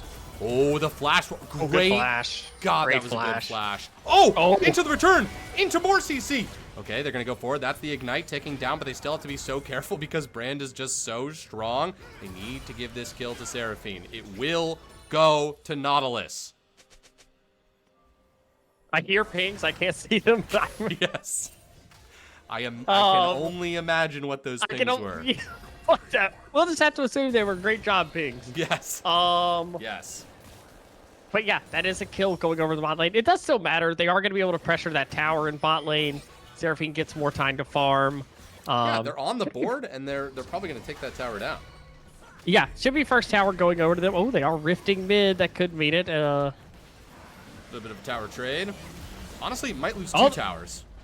I do believe it did go over first to Diamond 4 Gaming, which does matter. First tower gold does matter. Huh. And they're going to drive it top lane. Where are we going, buddy? I guess we are going top lane. Does it charge long enough to get to the tower? You ain't making that turn. No way. It does not, but it will walk under the tower now. Oh, snap. Which does matter. So now you do have this under the tower. If they were looking for a dive, it could happen. Yes, indeed, but Skarner's going to get suppression on 2 people. There's just 2 people too many, Oh, though. but it matters. VeggieTales forcing with the flash right there. They do see an opportunity. Wukong's going to try and go, and he's going to pop his ult, but get no knock-ups because of Poppy. He forces himself to flash away. Yeah, that was actually probably closer than they thought it was going to be. No ult here anymore for Wukong, so there won't be any more return damage. So big play there for Make-A-Wish, getting the double tower off the Rift Herald and the dive on top lane. But our Heartsteel Fury was broken last game. We'll see if it returns in this one. Oh, we were really onto something. Make-A-Wish are just relentless in their plays. Like there was a great positive play out from Diamond 4 Gamers in the bot lane, right? They're getting that tower, and then it's just a vicious Rift Herald play. Take out mid, take out top, get a couple kills. Mm-hmm. Just good coordination. No good deed goes unpunished. That is true. That is true. Dragon. We did see... Oh, go ahead. Just next up on the docket, 50 seconds. We're seeing some teams start to get some vision around the area. They're going to want to show up with full force. And we talked earlier about, okay, you let those early dragons go. That's all right. You're investing in the future. Well, the future is now, as this is going to put them onto Soul Point. And God, Fozzie Bear just going to show up there. Okay, nice play by Skarnar. Going to get the tower to help out a little bit. Does end up getting the ult out of Fonzie there, which does matter. And the big thing right now is you do have the coal cashed in. You have a couple of people who have, gotten some of these items finished. Oh, gotta be careful here. Lots of people converging. Flash away. Warbreaker is out of escapes. Is going to drop the ult just to buy some time, use the ability. And, 1 second, boom. Dragon is up now. Look who's got the inside track. Look who's got the wards in place. It's Make-A-Wish. Yes, they're contesting over Vision over here on the side, but oh, a beautiful bubble. Honestly perfect. Right into the knockup for the Nami Wave. Hazard looking quite low right here, although not dead just yet. Shawarma Maker's getting a ton of damage over the wall. They're going to might look to be annoying here, yeah. Might as well. 1,700 health, 1,500 health, 13. There's the smite. They do get it. They find an angle. 2 people are going to get knocked up right there. Corky is going to W himself to safety, but he doesn't have much mana left. He's got to get some damage over that wall. That rocket is going to connect right there, but just look at the health bars. VeggieTales is going to go down. He was the most likely candidate to die, and they were able to capitalize on that. Look who's back. Warbreaker here with the slows, the knockups. No more Mr. Nice. Gonna fall. That's a shutdown to Nautilus, of all people, again. Nautilus will get that. Not their fault at all, by the way, for sure at Ignite. Very fed Nautilus. Very fed Nautilus. Be afraid. Let's see, Registered trying to anticipate. Will it come left? Will it come right? Totally right down the center. Right down the middle. And who's gonna get, there it is. Yeah, okay, Nautilus does not get this one. That is nice. They get a nice trade back there and some much needed gold. Corky gets a kill there. They get some Heart Steel stacks onto their Skarner, much needed. They do lose the tier 2 top though. That is more gold into the Gwen's pocket. The farm on Gwen, crazy in this game. 2 items right now, but you take what you can get as far as gold goes in this game. If you can get a fight like that and get some gold back on them, you have to kind of take that opportunity. Yes. Yeah, absolutely. God, that farm really is out of this world. That's I mean, Corky's pretty farm too. I'm just noticing it's pretty much a battle between top and mid. The only difference is Poppy has 4 kills, but Skarner's 2, 1, and 2. Definitely not weak. No. That's a solid point. I mean, these dragon stats are going to be a problem, and Soul, I think especially this Mountain Soul, in a moment where you're relying so much on, like, you know, let's be real, what it feels like is Diamond 4 Gaming's comp is really relying on the damage from Corky. And everyone's got a bit of a shield on them. I mean, Gwen, like, how are you going to kill her? Okay, fight up by Baron hit right here. That's going to be multiple similar CC abilities hitting both comps at the same time. But they're outnumbered, and they're going to back off to safety. Yeah, big investment there. Not as much for Make-A-Wish. They only use the Nami ult there, but they do get the Seraphine ult, the Nautilus ult, and the Wukong ult out during that engagement there. So definitely going to be happy with that. Very happy to have that happen. Looks like bot tower going to go down. Nautilus in an unfancy spot here. That's a pain. Yeah, that's tough because you're the one who has to walk to get Baron Vision. Right. You know, you're kind of the one who is selected as the guy who has to go place the ward for Baron. Right now, they are getting low. Yeah, they are getting low on this because Poppy's outside of the pit. They don't have someone who can very easily tank Baron, and they do get them off, but... Yes, indeed, but look at Corky actually in this choke point, able to take somebody down. Then, oh, wow, yeah, okay, sorry, the damage did start to come through there. For a second, I thought they were going to be able to burn VeggieTales down. Look at this fight in the bot lane. Fozzie Bear is just so strong. It's absolutely outrageous. And honestly, we're seeing a good amount of damage from Corky in that moment, but there's just not enough of it to burst everybody in the time that they need. Yeah, Corky is 2 items, is strong there, but this Gwen also very, very powerful. We'll see what they can get done here. Oh my god. Should be a cleanup here for Corky. Yeah. You just never know. Gwen is one of those champions where you're like, oh, one giant snip, and there it is. Okay, some more money onto this Corky, who still down about 1,000 gold on the Gwen. Yeah, Gwen getting the solo gold on those towers bot. That is a big play now. Has Earthbreaker, has 3 items. Corky is strong right now. Does have some gold, but it's all about the setup, right? I mean, they don't have a good answer for Gwen in the side lane right now. It is hard for Skarner to deal with Gwen in the side lane. Yes. Yes, absolutely. Like you said, this dragon, 45 seconds now. And a Mountain Soul would be very tough to come back from, mostly just because they are a low damage comp, right? Seraphine is not super high damage. She's kind of more of a utility mage. Wukong is behind. You have Skarner top lane.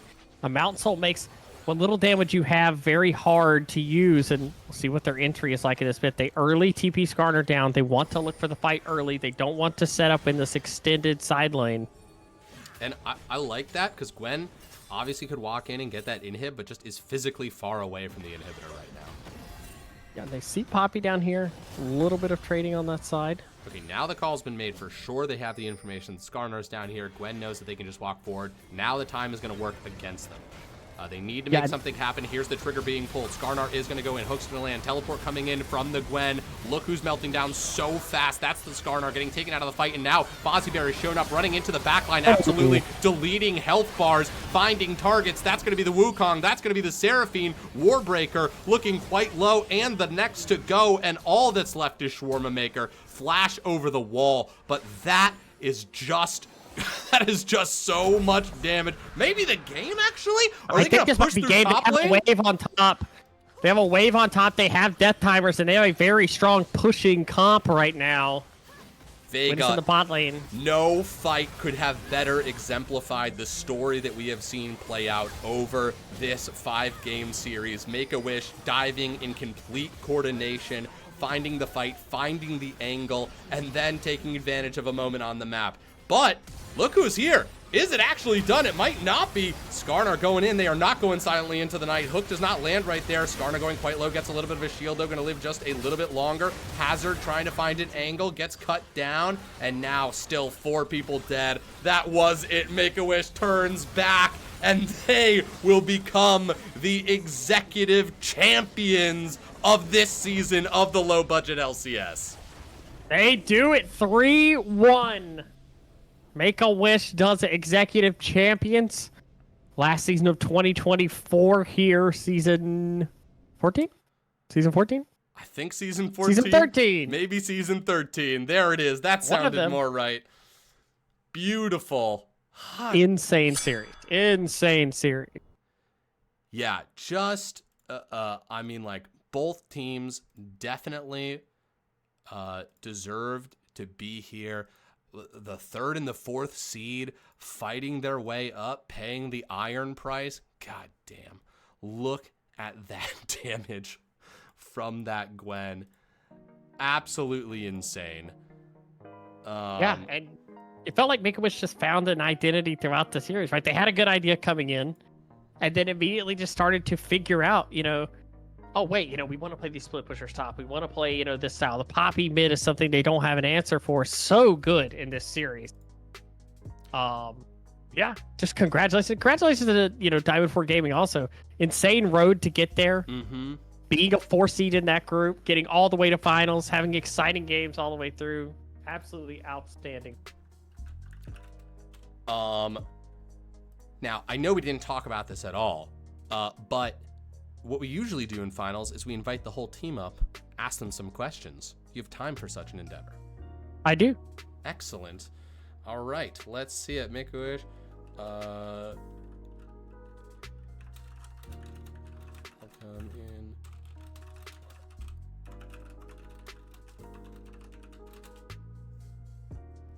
Excellent. Then we can ask some questions about how this series played out from behind the veil. Perfect. Heard. Okay. Awesome. All right. We're going to pull them all in. They're just so far away. Can I? Let's see. This is ridiculous. If you're looking at the Discord right now, you're gonna see me slowly pull them up. That's beautiful. That is beautiful. This is awesome. This is truly low budget. This is how you do it right here. I can only imagine the confusion. I can only imagine. Are they fucking close enough yet? Not yet. Not yet. You're so all you're right. there. Slowly. Oh, you're here. Okay, slowly. Ever so slowly. Oh no, I am absolutely messing the Discord up right now. Okay. Beautiful. Wait, where did Team 3 go? Oh, there we go. Hey, don't worry about Team 3. Okay. I'll The worry captain about was- Team 3. The captain was the last one moved. Kind of sus, guys. It was on purpose. You're right. Yeah, it was. Most important member last. Welcome. Welcome to the desk. The executive champions of season 13, Make-A-Wish. Truly congratulations on this series. Here's how this is going to go. Obviously, there will be crosstalk. There's so many of us. We're going to throw out some questions for you guys. You can jump in. Anybody can answer any of these things, although some of them might be pointed. And then we'll get you guys out of here so you can get to, I'm sure that you've got a very expensive after party ready. There's going to be lots of bottles of champagne being popped. I just sort of assume that's what you would do after winning. Yeah, it's Team McDonald's night. Hell yeah. All right, beautiful. Well, I guess the first thing I want to just throw out there is, can you give us a little bit of insight into team communication? How does this team communicate? And can you just, actually, I'll save the rest. How does this team communicate? Who's making the calls? Who's responsible for this macro play? It is a team effort, and we don't say anything serious besides T1 fight team for objectives and T1 fight team for fights. Then after we kill the entire team, we say T1 fight team. Beautiful. That is it. Yeah, that's so about how that much question. I love my top laner all game. So Yeah, but for the most part, we actually all like relay information, and then we just spread that around, and we just like decide, hey, do we actually want to play for this right now? Do we feel comfortable? And then we just do it. And then We gotta say wait T1 for fighting. the. We learned really early that if we didn't hear everybody's "let's do it," then we don't do it because we will just lose. Yep. That's awesome. Okay. Yeah, we could see the communication. Go for it, Vega. Yeah, it's beautiful. My follow-up question is, this series was obviously kind of back and forth early. And the last two games felt like you guys kind of like honed in on it, on like what you wanted to do in the series outside of the brand Nami, of course. Shout out for 4 games of that. Yes, sir. What was it like in game 1 when you guys were down the 07? Were comms good? Were you guys still locked in, like easy? We can come back. This was easy. So we sat there and I said, guys, we gotta stop fucking sucking. Oh, sorry. I'm not sure if cursing's good. But we gotta stop sucking. So we stopped doing that in the early game, even after we won. And then we just kind of cleaned it up a little bit more. Yeah, we had another game where we were down, I think, 06 at one point, but we bounced back. That's the But, first game. That's game one. Okay. That But was yeah, game we one? just... Yeah. Our early game has always been, like, our weakest. So we're kind of used to it now. Even in scrims, we're like, wow, we're just kind of inting. And then we're randomly like, oh, wait, we're just better team fighters, like, 95% of the time. So... Nice. I feel like our main thing too was we just needed to chill out early game, not really do as many flippy plays, don't get caught out as much, and we were pretty much golden. So that's what we tried to focus on and improve on during as the series goes on. Yeah, so was that, like, mental fortitude, was that forged over this season? Can you guys give us a little insight into how long you guys have been playing together and what the road to get to this point was like? Yeah, this is the first league we've all, like, actually played together as a team. And going into playoffs, we didn't scrim a single time, by the way. We didn't scrim once for playoffs. We play our playoff games, and that's it. You're telling And I me was like- all of VeggieTales ganks were just off the cuff? Yeah. That's just how he plays, baby. Pure disability. Yeah. Dude, Yep. I can confirm from seeing their scheduling chat that there have been no scrims. Yep. We have not scrimmed once. that's beautiful. I was a free agent, and because I played the TFT league this last split, you guys tried this, Mhm. and I had a lot of fun doing the comp, and so then I was like, oh, my friends are all doing the TFT league, so I should try, and they kind of hooked me up, and now I'm here. That's awesome. Yeah, it's a lot of fun. That's delightful. Well, I mean, truly an incredible, exciting series. Was the rest of, we weren't able to catch the rest of the, like, play-in. Did you guys feel dominant in playoffs, or coming into playoffs, was it, because I think, were you guys the 3rd or the 4th seed? Third. 3rd. Yes, there, yeah. So were any adjustments made coming into playoffs, or are you guys just like, listen, we're either going to improve just through the power of friendship or not at all? Well, going into playoffs, the meta shifted for control majors a lot bot lane, and we noticed no team was picking it up. They're like, this is super strong right now, and teams still want to play traditional, so we're just gonna play this, and it worked. And then going into it, the only team we were actually ever worried about was D4 Gamers, because we played them in the regular season, and they did some really, really cringe stuff with the perma roaming. Nah, So it really got to us. yeah, we lost like 9 bans for that series too, because Yeah. outside stuff. Understandable. Well, I mean, you guys got to have this rematch here, which honestly, like, can you ask for a better storyline to end up playing against them? But I mean, guys, congrats on the series. You guys played Thank you. extremely well. We just kept remarking on the macro plays. You guys had some great roaming as well. Registered, was just allergic to being level 6 for a lot of those games, which was really fun to watch. Gotta roam, man. I gotta make moves. I know, dude. We were kind of like lightly keeping track, and we sort of was it game 3? We were like, okay, people have locked in, and we know this because Registered got to level 6 around It's the in same lane to time. level 6. Yes, Exactly. I'm allergic to it, man. Listen, right when it hit like game 3, we were getting like every objective too. I'm like, dude, I don't care about level 6 as long as we're like gapping them in every objective. I will sacrifice this level 6. So it worked. Hey, it was a choice, and it paid off. Well, I just want to say congratulations one more time.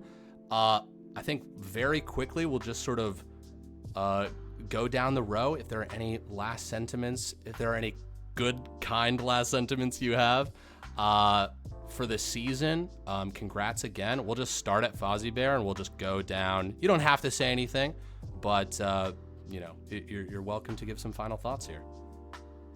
I just want to say thanks everybody for putting it on. I had a lot of fun. This is the first time I've done something like this, and it was a lot of fun. So it was something to look forward to after work every day. All you, Griff. Oh, sorry. I just want to say, this is my first time actually winning a league. Me, Registered, VeggieTales, we've all been on a team before, and I've personally never won a league, so this is my first actual league win, so very excited. Oh crap, it's my turn. I was drinking Dr. Pepper. Oh yeah, I want to give 2 shout outs. I want to give a big shout out to Milk Esports. Those guys are all friendly and nice, great community over there. And I want to give another shout out to Stasis Gaming because they kind of like helped me get a grasp or like let me practice all these like crazy flex picks that like let us get into playoffs and like test things out. So big shout out over to them. Beautiful. Bring us home, VeggieTales. Let me just shout out to Gaming as well, and Milky Sports, both are great people in those works. Also, shout out to the LCS.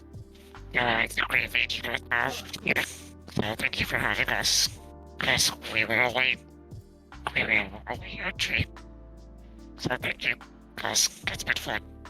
Thank you, No, man. I We got it. appreciate the hell out of that. It's been a blast having you guys here. No, I gotta interrupt though. Bro didn't shout out his friends. We're called Make-A-Wish. We got him this chip. What the heck, man? The wish came true. That's for Yeah. the private part. Yeah. We can talk about that right now. Okay. All right, guys. Thank you so much. Congrats on the win. You will, of course, be receiving your Discord tags after all the finals have completed, which you will be able to keep until the heat death of the universe. Let's go. Very nice. Have a good one, guys. Have a good rest of your night. Thank you guys. GG's, thank you. GG's, thanks. Beautiful. Oh, okay. We have casted for so long that the YouTube DMCA free playlist has gone over to a more ominous track, which is honestly a great note to end on anyways. Everyone, thank you so much for sticking it out with us. Best of fives. Listen, they're a journey. They're a marathon. You guys stuck with us the whole way. We appreciate the hell out of that. And Vega, once again, a pleasure to cast with you, man. Is there anything that you'd like to say before we peace out? Just shout out to everybody on another wonderful season. It's been a lot of fun this year. Everybody tuning in and everything. Big shout outs to Diamond 4 and Make-A-Wish for great finals. And again, thanks to the best co-caster a caster could ask for. Another season, duo casting together. Put it in the books. And with that, thanks for having me. my pleasure, genuinely. And with that, we will put this finals in the books. But there will be more. There will be more League of Legends. We have other finals, which we're hoping to get up onto the air for you guys. So stay tuned. Keep your eyes on the announcements channel. But until then, everybody have a wonderful rest of your night. And thanks for tuning in.